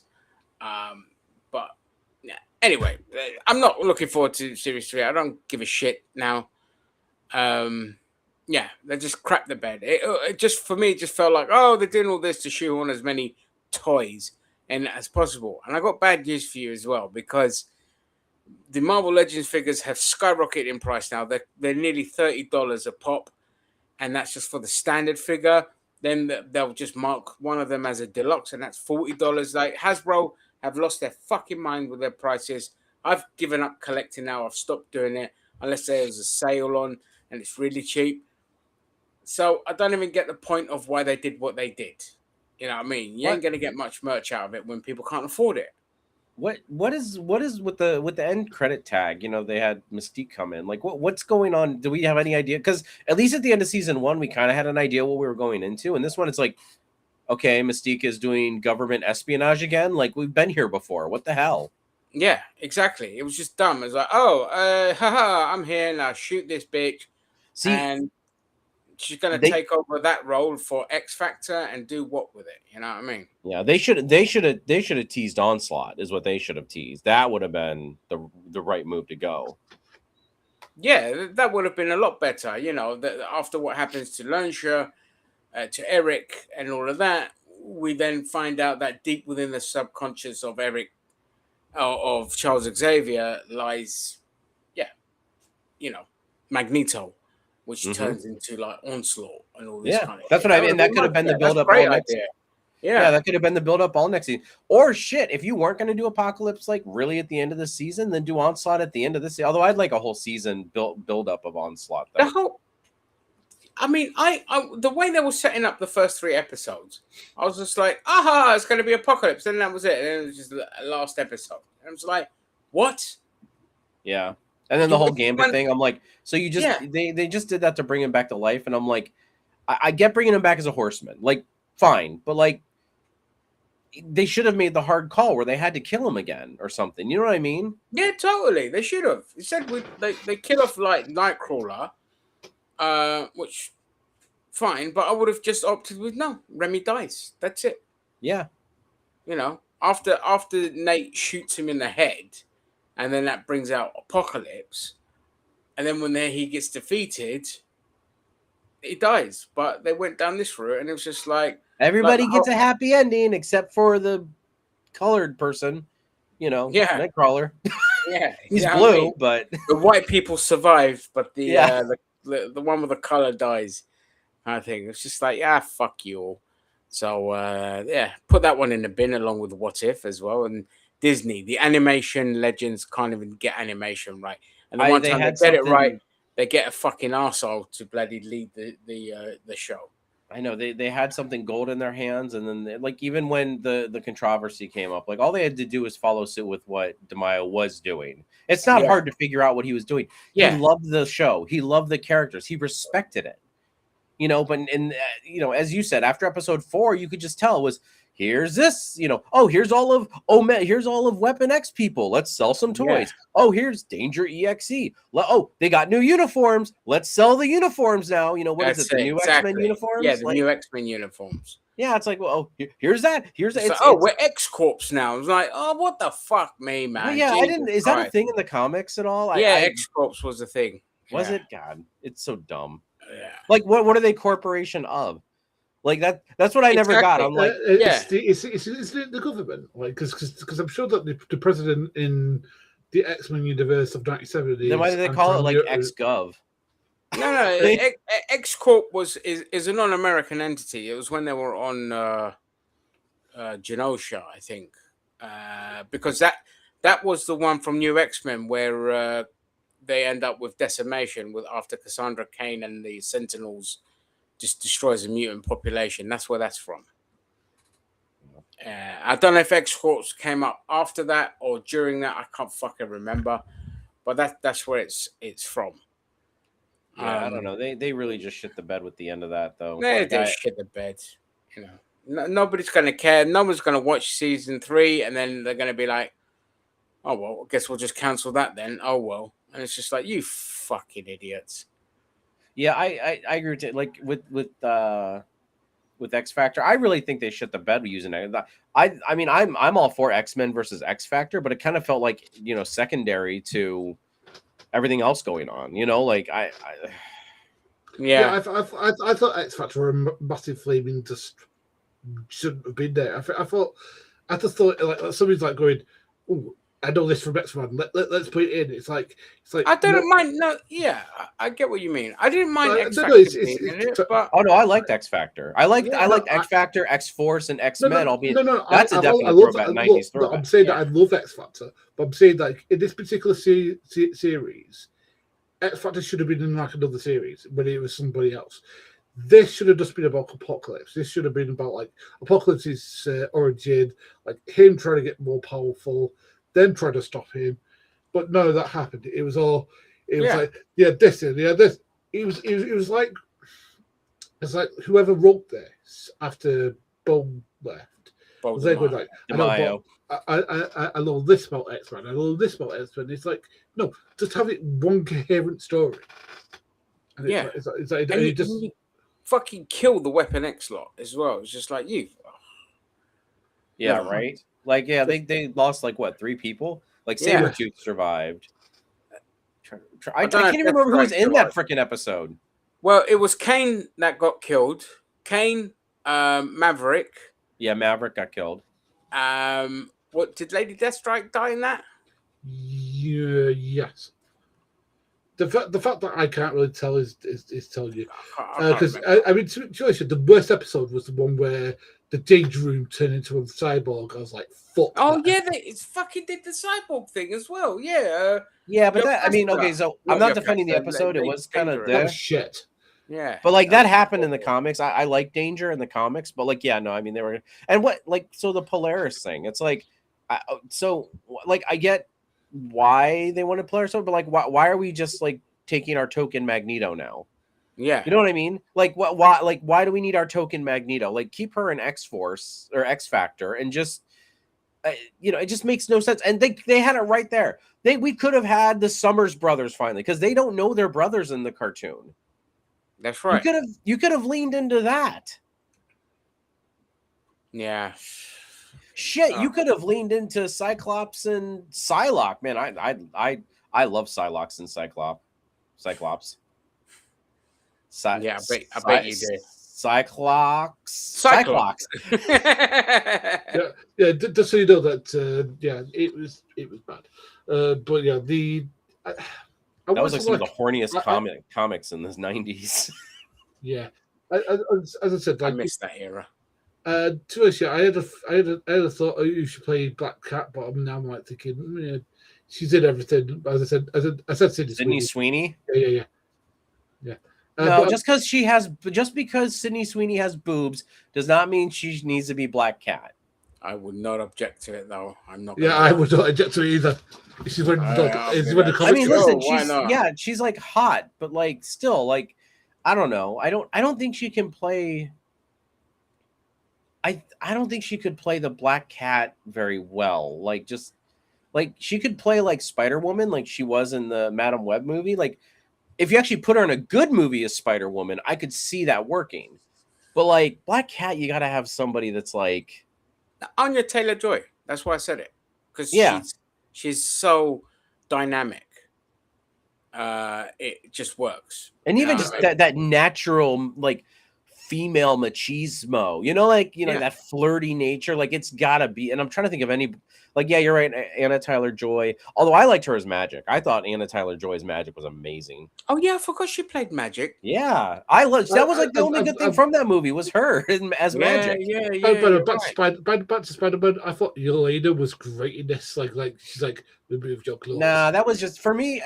For me, that was just the token MCU crossover for me. And I know the Hulk was in there too, but I'm like the whole potato. I'm like, oh, It's God. that's the one character that should not have been in this is the Hulk. You know what I mean?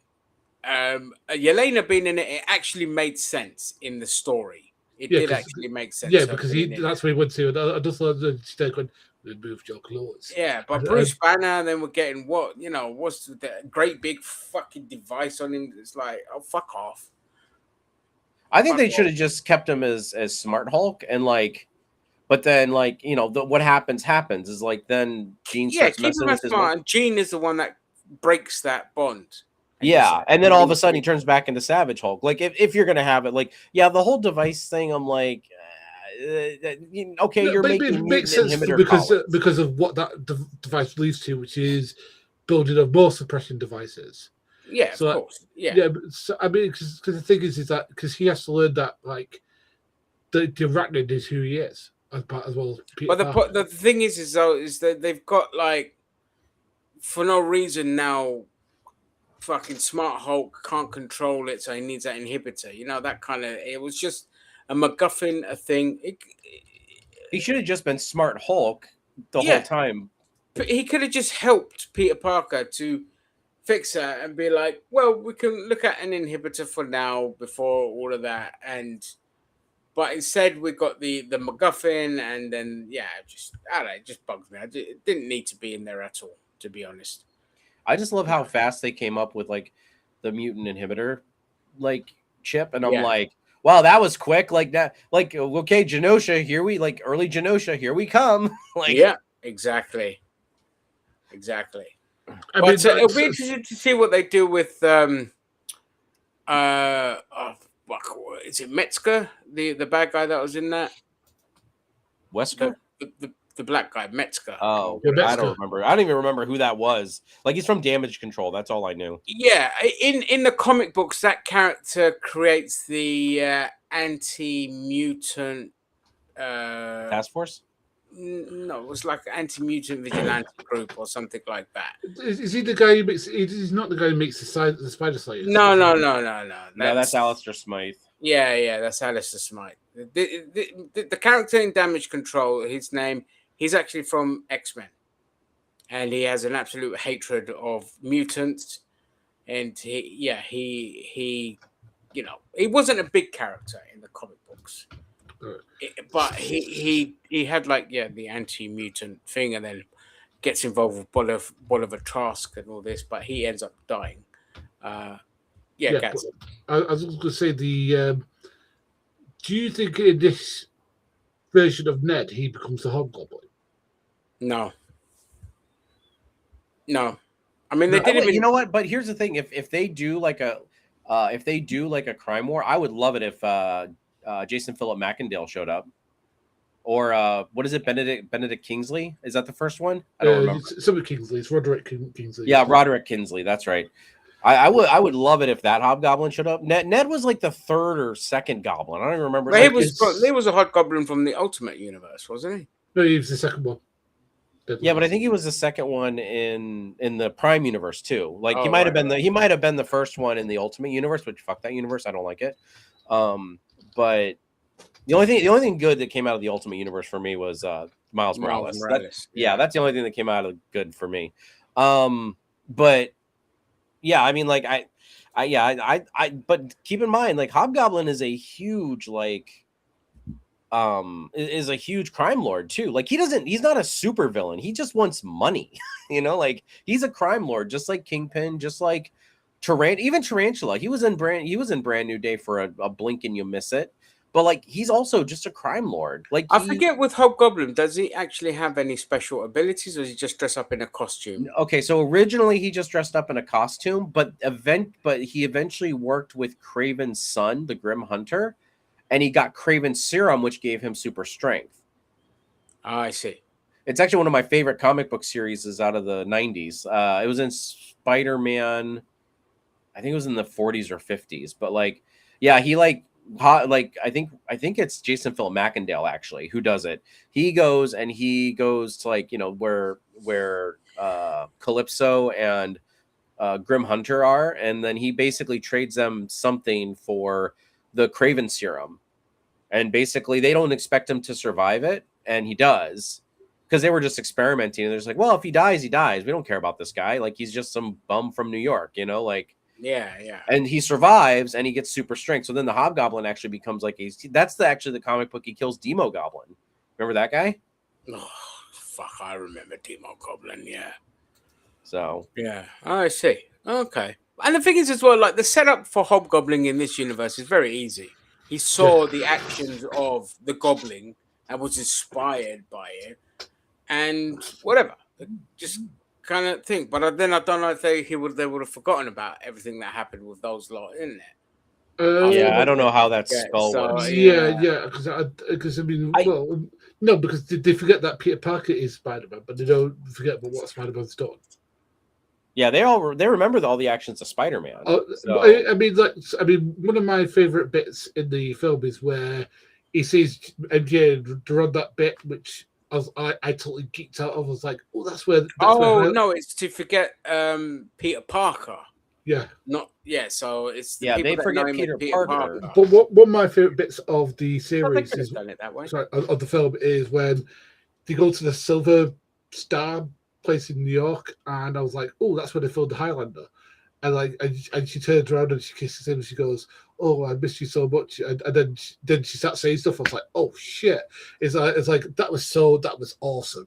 You know what? Great. Honestly, like though, when they started that, I was like, oh, that's not Gene, or that's Gene. That's not. Yeah, that's Gene. Yeah, you could see it coming. I could see it coming from him. It was good. Yeah. Don't get me wrong. It was really good. But I was like, yeah, that's Gene. Like they wouldn't wrap. I don't feel like they with how Marvel and love Peter Parker must pay. Like they wouldn't wrap it up that nicely. But that was the other. One of the best things about this film is they didn't reverse course, and we're like, oh, they all remember him now and all that. Apart from like the Ned bit with the high fives and all that, but in terms of he doesn't remember that, but he does that because he always reacts to the name Peter because he knows that Peter's related to Spider-Man. What? There's a debate on. So do you remember when he comes into the thing and then MJ calls him Peter? Then Peter comes over to him and goes, "Oh, I'm Peter," and then he does the thing with him. He goes, and then goes, "Oh, Peter," and then he's like, right. So yeah, I don't know if he remember. Yeah, like there's a debate going on online whether Ned actually remembers or if he just connected the dots because of those two instances where he's like, Peter, Yeah. Okay, that makes sense. That's good. But no, I agree. I mean, the reverse course would have been just cringe. Like I'm like, yeah, it would have been awful. Yeah. And do you know what? The way that they did it was really good because, like, the fact that like when she reads the thing he wrote for her is like, I'm sorry, the person, I'm not the person that you fell in love with. And it's like that was such a really mature way of writing it because anything else would have gone, oh, I feel the same way, blah blah blah. It's like, no, I don't even know. I don't even know you. I don't love you. I don't know you, kind of thing. And it's been several years too. Yeah. Hey, it's 4 years. Yeah. Yeah, and it takes place 4 years later. Yeah. Yeah, and I was like, oh my, that's such good writing. Is the fact that like, they weren't saying that she's a bad person for feeling that way. It's like literally like she doesn't have the connection that the MJ that he fell in love with had. So and I think he realizes that like the person he fell in love with doesn't exist anymore. And that's the what's the word? That's the heartbreaking thing is that him and MJ had this history from school, but him and this MJ don't have that. history. Sorry, time to bring in Black Cat for some of that row time. I thought Holt remembered Peter before his fall too. Did he? No. I mean, he like the way he looked at him, like, because he even said it's me, Peter. I mean, so here's the thing, like in the comic books. So I'm comparing the comic books, but like in the comic books, when they did the spell thing and everything like that, when Peter revealed his identity to people, they remembered everything, because there was a whole thing in the comic books when Johnny Storm was like, I'm supposed to know who you are, but every time I try to think of who you are, I have a mental block, and it's driving me mad, and I want to know what's going on right now. Like, and so eventually at the end of the comic, he reveals to the Fantastic Four that he's Peter Parker, and then they all remember again. So that's why I'm like, I was curious as to how this went. But now, obviously, with MJ, we know that that's not how this goes, because he obviously took his mask off, revealed that he's Peter Parker. Yeah. Yada, yada, yada. Yeah, I mean, the thing is that is Tom Holland going to get with somebody else in Vision of Spider-Man? Because That's what I'm saying. Like now you just set up for either Felicity or Mary Jane. You know, you have to go down that or road. Gwen. I mean, I know it's kind of reverse order, but yeah, I mean, the thing is that like Zendaya might get a bit jealous, but I don't know. It's a film, isn't it?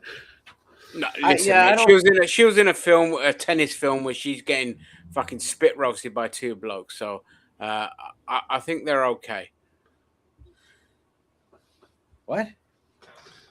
Are you talking about the characters Zendaya plays or Zendaya in real life?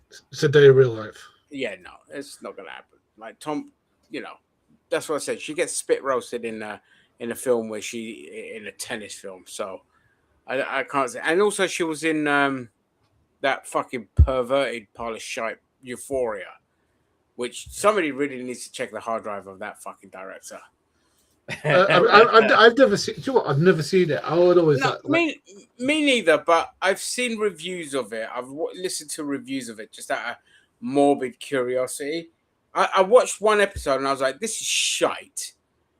And after that, I was just watching reviews and I'm like, so basically, this guy is just really in his mind, in his portrayal, is basically teenage girls getting naked and fucking the whole time. You know what I mean? It's just bad. It's just somebody should really check his hard drive. I mean, the thing is that like most of the actresses they've got in that series aren't teenagers. They're like in the 20s. So like no, they're in their 20s, but they're portraying underage. Yeah, American underage. Yeah, because in the UK they'd still be legal because they're like 16. But they're portraying kids, and it's just like, really, in fucking 2026, well, 20 whenever that fucking show came out. I think I saw controversy around the recent season of Euphoria, where isn't she like an OnlyFans or something like that? Yeah, Sydney Sweeney. Yeah. So basically, they made her an OnlyFans model, like, and they're like. Yeah, and I think like OnlyFans people like took offense to it. I'm like, really? Like you guys? I mean, if Sydney Sweeney was on OnlyFans, she'd sell out. Well, and the whole way they portray it is they basically they make it like it emasculates the man, and they make her out to be the one at fault and the whore and all this kind of like it's real just shitty, sexist, garbage writing. I mean, but it does have two of my crushes on it. Like it has Sydney and it has Hunter Schafer in it, so I'm alright with it. I mean, I've not watched the fucking series because I'm stuff like that. Makes Hunter Schafer. I've never heard of her. She's a trans actress. Like she. Yeah. So she. Yeah. So very pretty. Yeah. I mean, if could you? Oh, I was going to say something to make them mad. If she plays Gwen Stacy, Matt Walsh will be going to office because she's trans. Oh my god! If she played Gwen Stacy, that's it. They'd have a fucking meltdown. That would be hilarious. Well, I mean, after what happened with the bloody Odyssey and the meltdown they had over that flame, this would be worse. Ooh, not to let me know when you're done with Spider-Man. I want to talk about something really quick. Yeah, we're done. To add to about wrestling. So the Golden Glasses, we need to add the most tone deaf comment of the year goes to Eric Bischoff. Did you hear his comment? Yeah. Oh, what? No, I've not heard about it. What happened? He basically said, fans need to stop complaining about the ticket prices and just enjoy the experience. Get a second job. Buy one or two less 12 packs of Mountain Dew per week and sitting in your basement. But like he's like making all these like fucking derogatory comments about. I'm like, this guy, like that is the most tone deaf comment like ever. That's why I'm like, I'm putting it up. That one is going up for tone deaf comment of the year. I would happily put that up as well because that was fucking dreadful. Oh, don't worry. I added a few things in 2026. So I was like, I'll take one like biggest. What's it called? Where's that list pin again? Sorry, it's under it's under a pinned comment on Facebook. Yeah. So basically, I put all the stuff to do with the Odyssey. Like I was like the fact that the right wing chud lost their fucking minds over it. I was like, and then like copium over it when it did well. It's just like it's hilarious. Like the right wing copium over that was hilarious. Honestly, it's one of the funniest things I've seen all year. But yeah, I agree with you. Like that sounds tone deaf.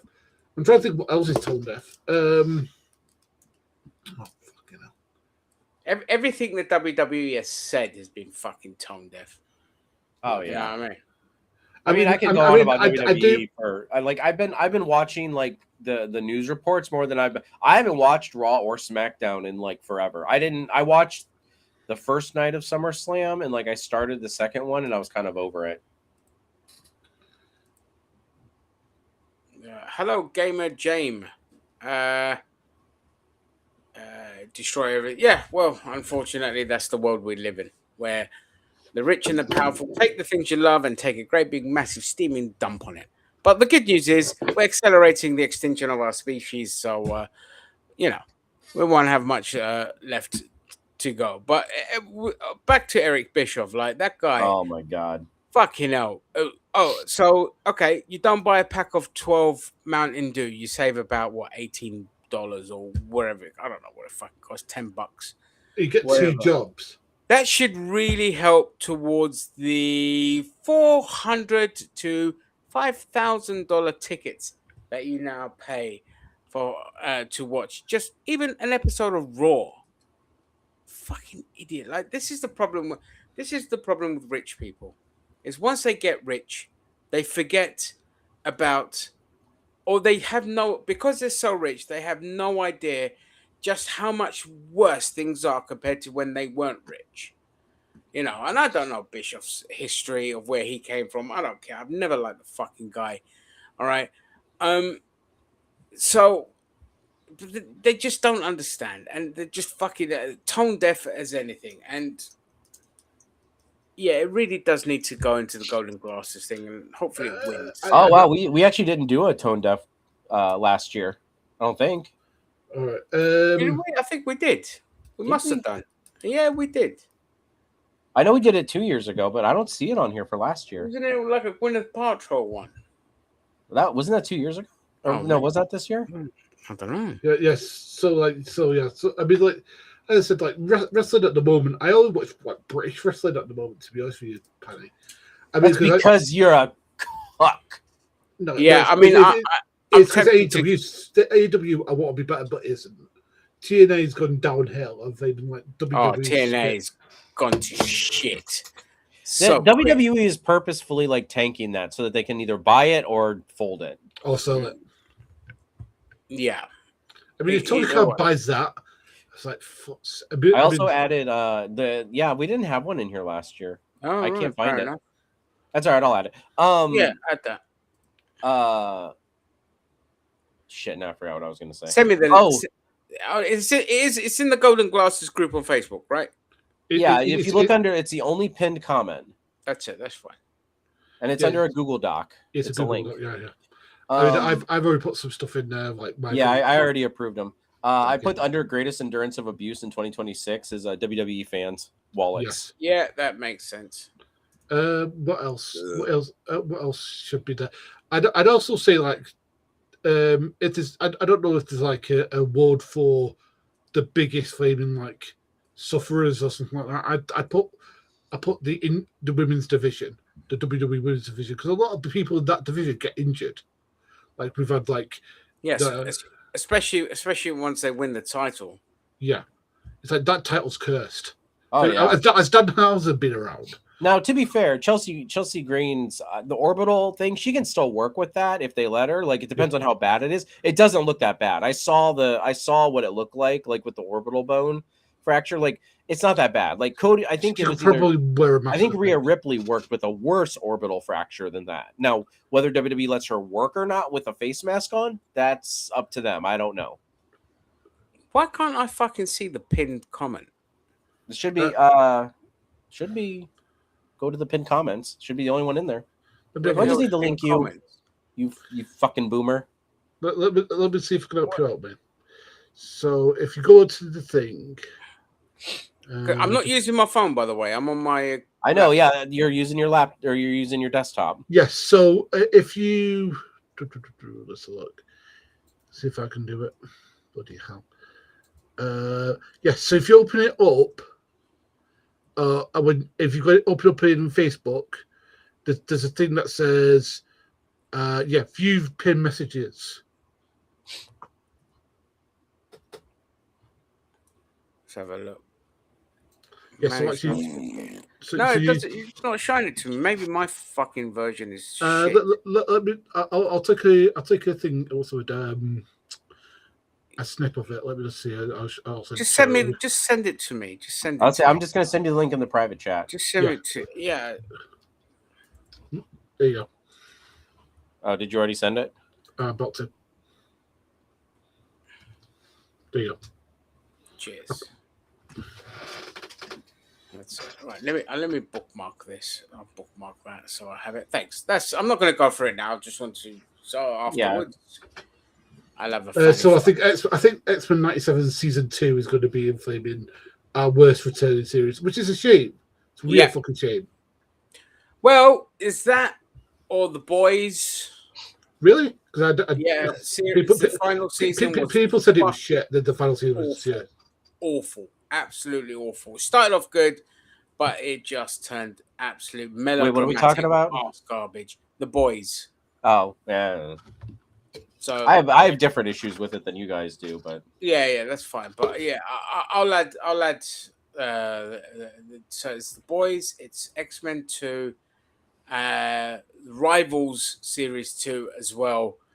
I will nominate because that just basically turned into like a fuck fest. It's like now they're having an affair with this person, now they're having an affair with that person. I'm like, that's not what the show is about. Wait, it's about the franchise years of ITV and the shit, the corporate shithousery. And I'm not going to sit there and start feeling feelings for a fucking Tory lord. Fuck you, you tone deaf dickheads. And so yeah, really pissed off with Rivals because the first one was perfection. The second one has just been like, oh, they're shagging now, and now they're shagging, and then shagging. Listen, I mean, we just all know that me and Ginger are just shagging. So I mean, yeah, but you know, we just make it easy for everybody. We just make it easy. That's it. You know what I mean? We do no complex, no triangles, no bullshit. You pretend it's a girlfriend thing, but it's really me, and that's it. Simple as that. But yeah, so I'm definitely going to be putting that in there. It's not been a good year in general for fucking TV. Like, yeah, most of it's really shit. Spider Noir goes in as best TV show so far of the year, for sure. Like, that was just an absolute masterpiece. You want me to just add that? I'm in here right now. Do you just want me to add that? Yeah, add that. Yeah. I mean, I'll support that one. Yeah. Spider Noir. Ooh, a cold breeze has finally fucking hit me. That means the temperature finally dropped. I'm trying to get all the good series that I'm sure there's still the good series this bloody season. Yeah. All right. Well, Project Hail Mary needs to be best film, definitely. Oh, you like that film, really? Yeah, I loved it. All right, put it in there. Best movie. Yeah. Sorry, I've already done the Odyssey. So if you want me to choose, I'll put the Odyssey over. You put Project Hail Meru in here, so I just fixed it. Fucking Gary. But I liked Obsession as well. That was a great film. Obsession was good. Yeah, I liked Obsession. You know what's really funny? That actress was from Superman and Lois, and she really had like a really flat like acting in that show. Well, it's the CW, mate. What do you fucking I expect? know. Well, I mean, but seriously, you figure like she'd be able to act. I mean, maybe she just needed better direction, but still. Yeah, well, she was really good in that bloody film. Yeah. Oh, apparently Cape Crusaders coming back as well. Best fan film, definitely putting Metal Gear Solid. Oh my god, that was so good. That was hilarious. That was so good. Yeah, that was brilliant. That's what, like, I kind of want to bring back the fan film reactions, but I don't want to do them like weekly. I want to do something that like weekly. Yeah, like stuff that's like good Standouts. quality. You know, like stuff that's either funny or, you know, something that we really enjoy. Like sometimes I felt like when we were doing fan film reactions, we were just doing them to kind of like get them out weekly, and it's like it was kind of our brand for a little bit, but then I'm like, yeah, this just doesn't feel right anymore. Yeah, I mean the views completely dropped off anyway, so it just became redundant. The other two good films for the year are The Furious and Sheep Detectives as well. Sheep Detectives is like, I've got to put it in as like the surprise hit of the year. You know, which would probably also be The Backrooms and Obsession, but Sheep Detectives was just such a good film.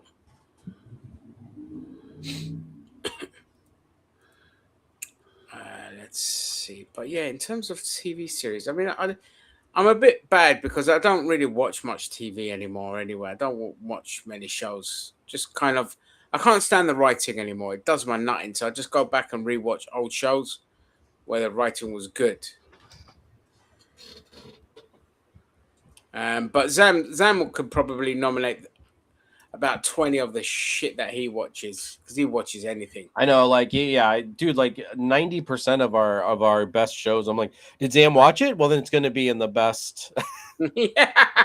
Like, there's no in between. It's either absolute shit and it's on the worst, or it's absolute like gold and it's on the best. I'm like, there's no in between. Yeah, it's rare you get an in between. But what about like Daredevil Born Again? Oh, that was a good return. Was it? Season 2. I liked it. Oh, it was great. Yeah, you're right. It was better than the first season because that was a mess because they had to make all the changes. Wow, it's almost like Disney just loves to do this shit. Except they did season 1 with Daredevil and season 2 with X-Men. Yeah. They steered that shit. I tried to think about worst films of the year. Oh, worst films of the year. Oh, hang on. Let me see. Do I have? I love how this turned into like a Golden Glasses thing, just like live on stream. Where we're just who cares? Fuck yeah, it. I know. That's why I'm just like. Let's have a look. Films 2026. Oh my god. Well, I'm gonna nominate The Odyssey just because too many black people in it. I'm going to nominate The Odyssey as the worst film of the year because there was too many black people in it. That's the only reason. All right, here we go. Wait, I'm gonna put that in Dixie Would Have Loved This, and I'm gonna put Ginger nominating Odyssey for too many black people. Yeah, that's it. Yeah, put that. Yeah, do that. Because I fucking trolled the shit out of people. Listen, I think we should honestly put in there for the Dixie Would Have Loved This is all those what is it, those Lego videos? Who does those? From Iran. Yeah, from Iran. Yeah. That's a great shout. That's a great shout. I'm putting Supergirl in there as well for worst film. I haven't watched it yet. I haven't watched it yet either. But I know I'm gonna just add that in there. Best of 2026. I'm gonna put that in there. Iran trolling Trump with Lego videos. Listen, we need to get them on the phone because if they win this award, which they probably will, they need to come accept it personally. Totally agree. We've also got what do people think of Mortal Kombat 2? I haven't seen it. I've seen clips of it, but I've not watched it. Sure, I wish it was. Oh, it's frozen. Oh no, Kano got him. Okay, yeah. I liked it. I really enjoyed it. I thought the action was fucking phenomenal. I mean, that's all you need. Like, anyone who's looking for like this, like spiffy, like it's a tournament. Like people fight, people die. Like that's it. That's all you need. And the fact that they killed Cole off was perfect because he was terrible. So killing him. But it also raised the stakes a little bit. You know what I mean? Yeah, Like, yeah, absolutely. It raises stakes. like I see. The sad thing is though, is that like none of the major players are going to die. Like Carl Urban's Johnny Cage isn't going to die anytime soon. You know what I mean? Like, yeah. I didn't think it'd get me like I did. Yeah, the action's nonstop. Oh no, and then there were two. That's all right. He'll come back. I kicked him out just so he could reload. He was still frozen on our screen, even though he wasn't in the right-hand panel. Yeah, I mean, yeah, it was a solid film. Again, Master of the Universe, I wouldn't put it in any good category. The action was really good, but the writing was abysmal. And on second watch, it was just diminishing returns. So it's not even like so bad it's good. Yeah, it's not even so bad. It's good. It was just like, because the action was really good and Skeletor was really good. Unfortunately, I was about to say, ugh, Jared Leto. Blech. Yeah, but I wouldn't call it so bad it's good, because it's like, it's fine. You know what I mean? It's competent. I'm just looking at other films here. Do we have a so bad it's good category? Yeah, it's yours. I mean, I just put it in there one year because I think, what did you I don't remember what movie you had, but you were like, oh, we need to make a whole new category for this because it's so bad it's good. Yeah, I can't remember. I think the first one you did was like a fan film, and then last year we did like a regular film. I don't remember. Hold on. What did we do last year? So yeah, Toxic Avenger was the movie you did last year for So Bad. Oh yes, that was great. But like, yeah, but I think the first year we did that, like we did a fan, like I think it's So Bad It's Good goes to like anything. Like it can be a fan film, it can be animated, it can be like, yeah, because I think the first year we did a fan. Remember that Aquaman fan film with the guy? Yeah, that's right. Oh, that was the best. Yeah, I was like, yeah, that's I think the first one we did. And then last year you did Toxic Avenger, but I just let you pick that one because you know the bad that's so good. Yeah, totally. So yeah, I don't have one yet, but there's a couple of films coming out that. Well, as I said, it can be anything. It could be it could be TV show. Yeah, it could be TV show. It could be a video. It could be anything. The choice is yours. Yes, absolutely. Yeah. Master of the Universe was a TikTok movie, good for about 15 seconds. Well, I haven't seen it. I think that's a good analogy. You know, you can see it's on Amazon. If you have Amazon, you can watch it. Would say best villain. Yeah, do we have any good villains this year so far? I wouldn't consider. Do you consider her a villain? I mean, I guess kind of. Not really. No. Skeletor. You know, I know it's Jared Leto, but I would put Skeletor because he. Just so you know, if he shows up to accept his award, I will stab him. Yeah. That's fine. Then I'll definitely nominate him. Let's have a look. Best villain.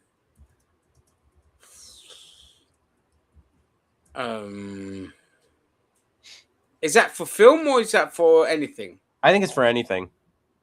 Okay. It's not specific. I mean, could you imagine if we had like some of these for like every like avenue? It's like, yeah, because we did the Penguin too. That's right. Yeah.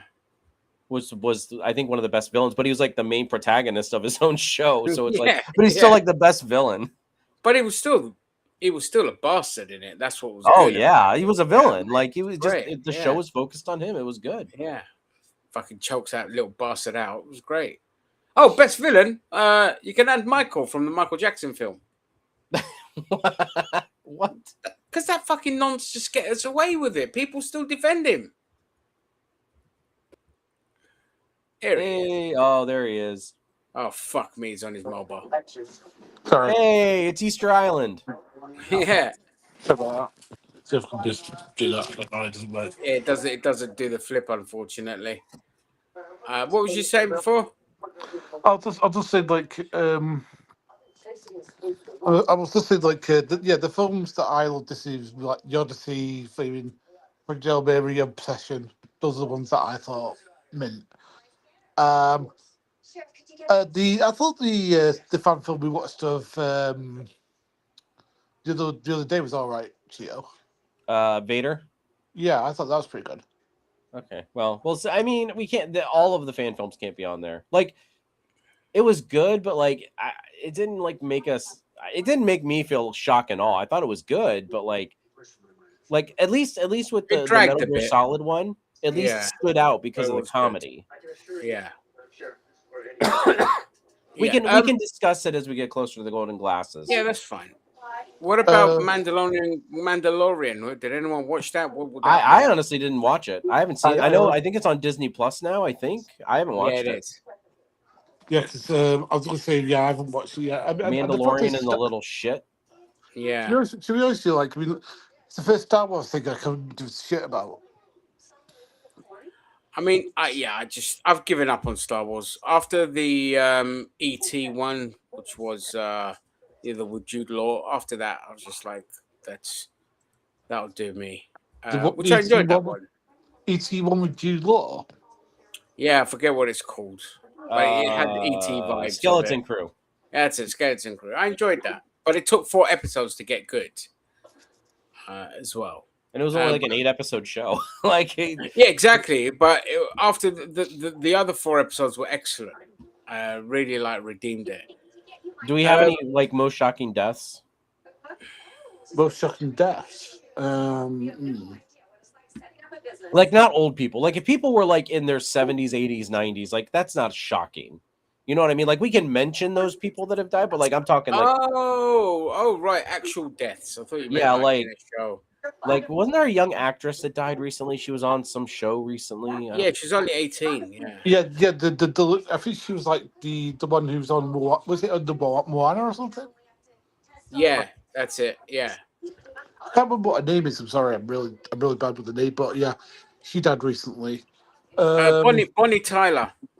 Yeah. Bonnie Tyler, that was a huge shock.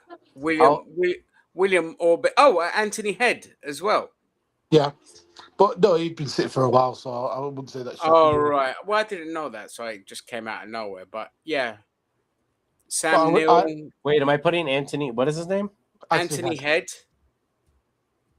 Anthony? Anthony, yeah, Anthony. Anthony Head, from Buffy. How old was he? It was 60s.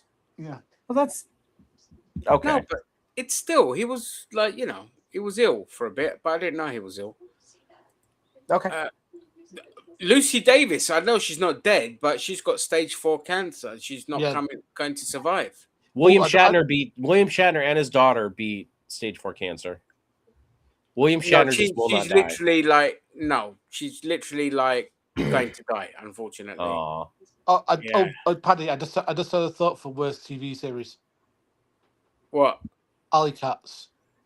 Oh yes, Alley Cats. Oh, wait, that's worst animation or worst TV series? It could be both. Yeah. Well, I don't think we don't have worst animation, do we? We have worst animation, but normally that's for movies. Like, Oh right, yeah. So no, for the worst TV show, just put Alley Cats. Hey Rigby. He's back. You pop in as soon as we shitting on people that you like. Because now we're shitting on Ricky Gervais' show, Alley Cats, which was awful. Well, I mean, to be honest about it, I've not watched it all. Did you put Bonnie Tyler in? Yeah, I did. Okay. Yeah, so just good. So Paddy, I watched like a little bit of it. Yeah, Bonnie Tyler. Yeah. And like the bit I watched is like them talking about death, and then going, "How would you like to die?" Oh, good. And it's like, is this supposed to be smart or funny? Because I'm not laughing. Yeah, have we had a most shocking moment this year so far? I don't think. I mean, Iran holding out against Trump. I mean, Iran winning the war. Yes, that's the most shocking moment. Yeah. All right. Actually, no. The most shocking moment is Trump getting the famous red card rescinded. Yeah. Wait, did we put best villain? No. I mean, we have that one, but Gianni Infantino, you can put him in there, president of FIFA. I hate that. What a corrupt cunt. What was he best villain? Where's that at? I don't even know where that is on here. Here it is. Yeah, Gianni Infantino. It just showed how corrupt the World Cup really is. Yes. Oh, Bill Oddie's another one, but then not really because he was 85, so no, that doesn't count. What now? It's a little baby. Should we kill it? Yes, and eat it. No, we lost love. I mean, do we have any games we could add to this list? Games? Yes. First Light was a pretty good game. I'd put it as one of the best games. What the fuck? Oh, 007. Yes. Yeah. You could put Batman in there, even though it was a good game, but it was very lackluster. I think somebody already added that. I think Boss Man added it already. No, I've not played it yet. I'm surprised you didn't like him. I'm surprised you're not a fan of his, Rick, of Infantino. I thought he's just fucking corrupt sack of shit he is. God, I don't know. Quite a Any few best? I mean, yeah, best or worst games. I don't know if we have any yet, but yeah, 007. Well, GTA when that comes out, but it might come out when I'm 80. Any trailers that stick out to you guys? I know somebody put best trailer was Clayface so far. Clayface, the second trailer for Lanterns, actually made the show look good because the first trailer made me want to gouge my fucking eyes out. Actually, Paddy, they've actually put out. I don't know, it's HBO. I put out the first 2 minutes. I've not watched it yet. I need 5 minutes. There's nothing 5 special. I've not watched it yet, but I will watch it. When does it actually officially come out? It comes out on Monday, doesn't it? What's that? The 17th, yeah, Monday. Today? No, it's today. Oh, is it today? The 14th? 15th. Oh, that's 14th. Saturday. Yeah, whatever it is. I mean, I think it's tomorrow for you guys now, right now. But Yeah, I'll have to watch that because I have said to Zad that I will watch it. But the thing is, I'll be busy all day tomorrow, sort of going on some Sunday. Oh no, you're right. Monday the 17th. My bad. My apologies. Yeah. What now, bitch? Sorry. Yeah. So well, I think I mentioned it in chat, but I mentioned it here. Oh no, we do have best and worst animated show. We must have added that. Yeah. Oh, I thought so. Yeah, you can add Alley Cats to that. Oh, you can add the X-Men 97 to it, season 2. That's returning show. That goes under returning show. Oh, right. Yeah, boss man, Jesus, get with all the categories, yo. Gotta get with the times, yo.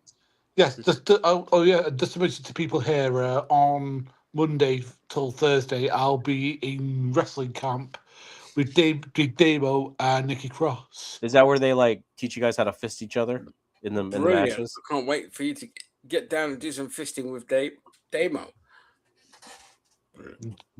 Yeah, be like, Gary, give me the Cobra. Will they actually be? Will they be in there? Will they be there? Yeah, brilliant.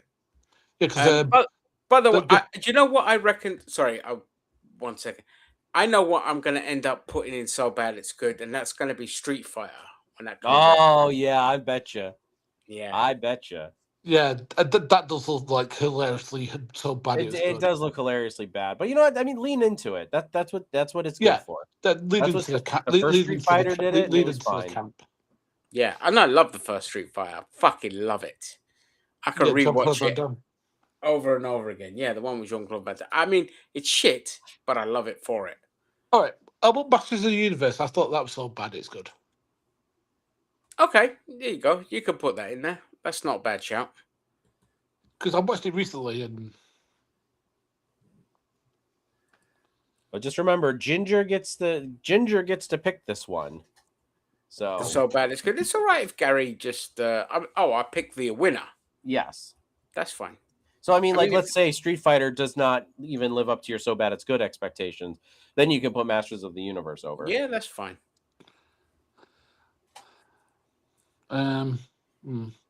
But Ginger gets a special place just because I'm Ginger. He's Ginger. We have to respect our minorities around here. Ginger is a minority. Another one for worst returning series. Fallout Series 2 as well. Yeah, that wasn't as good a series as I thought. So shit. I didn't like that, and even with a Death Claw, I didn't like it. Yeah, it was rubbish.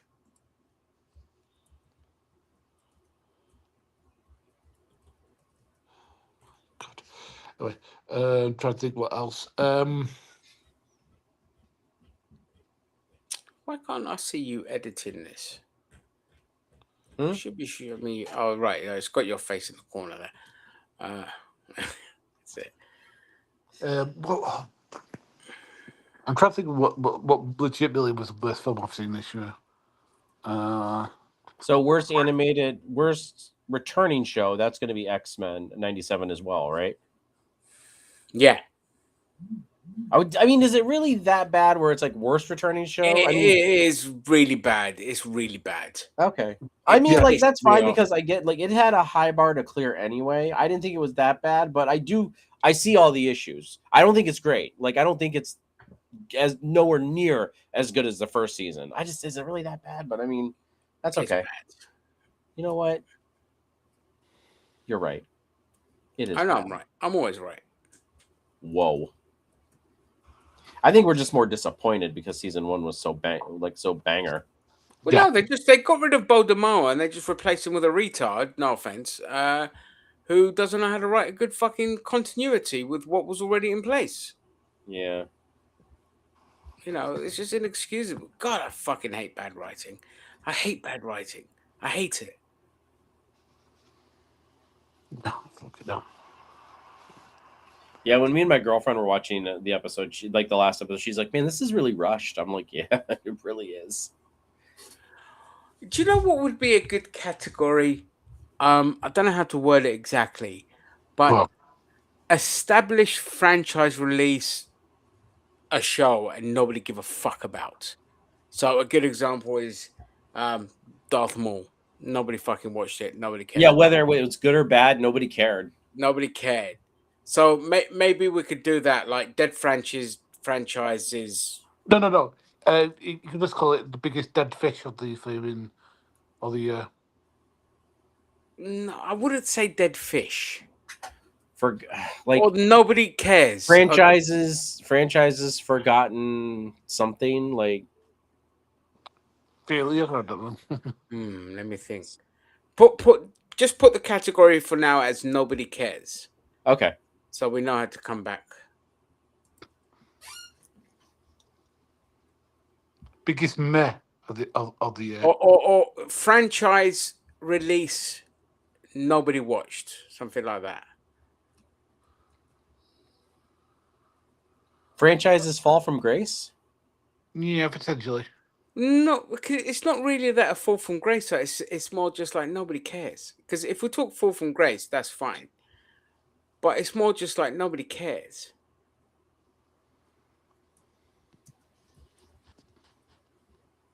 Or nobody cares about this franchise or something like that. Forgotten franchise release. Some shit like that. I just put franchise release nobody cares about. If we can workshop it, we've got several months, so we can workshop it. Yeah, that's fine. That's the great thing about this is that we can just you it. can add Darth Maul to that.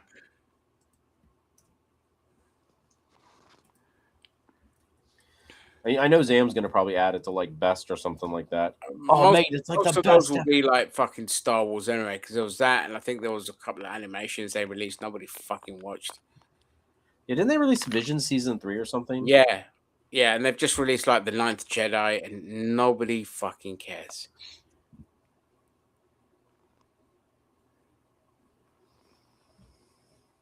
I love how we've like extended the stream an extra hour just by doing this. Yeah, we're still live, but it doesn't matter. Bye, Gary. God damn it, Gary. Oh, he's dead again. He's dead. A dead fish. Well, I'm going to end the stream and then we'll just carry on talking behind.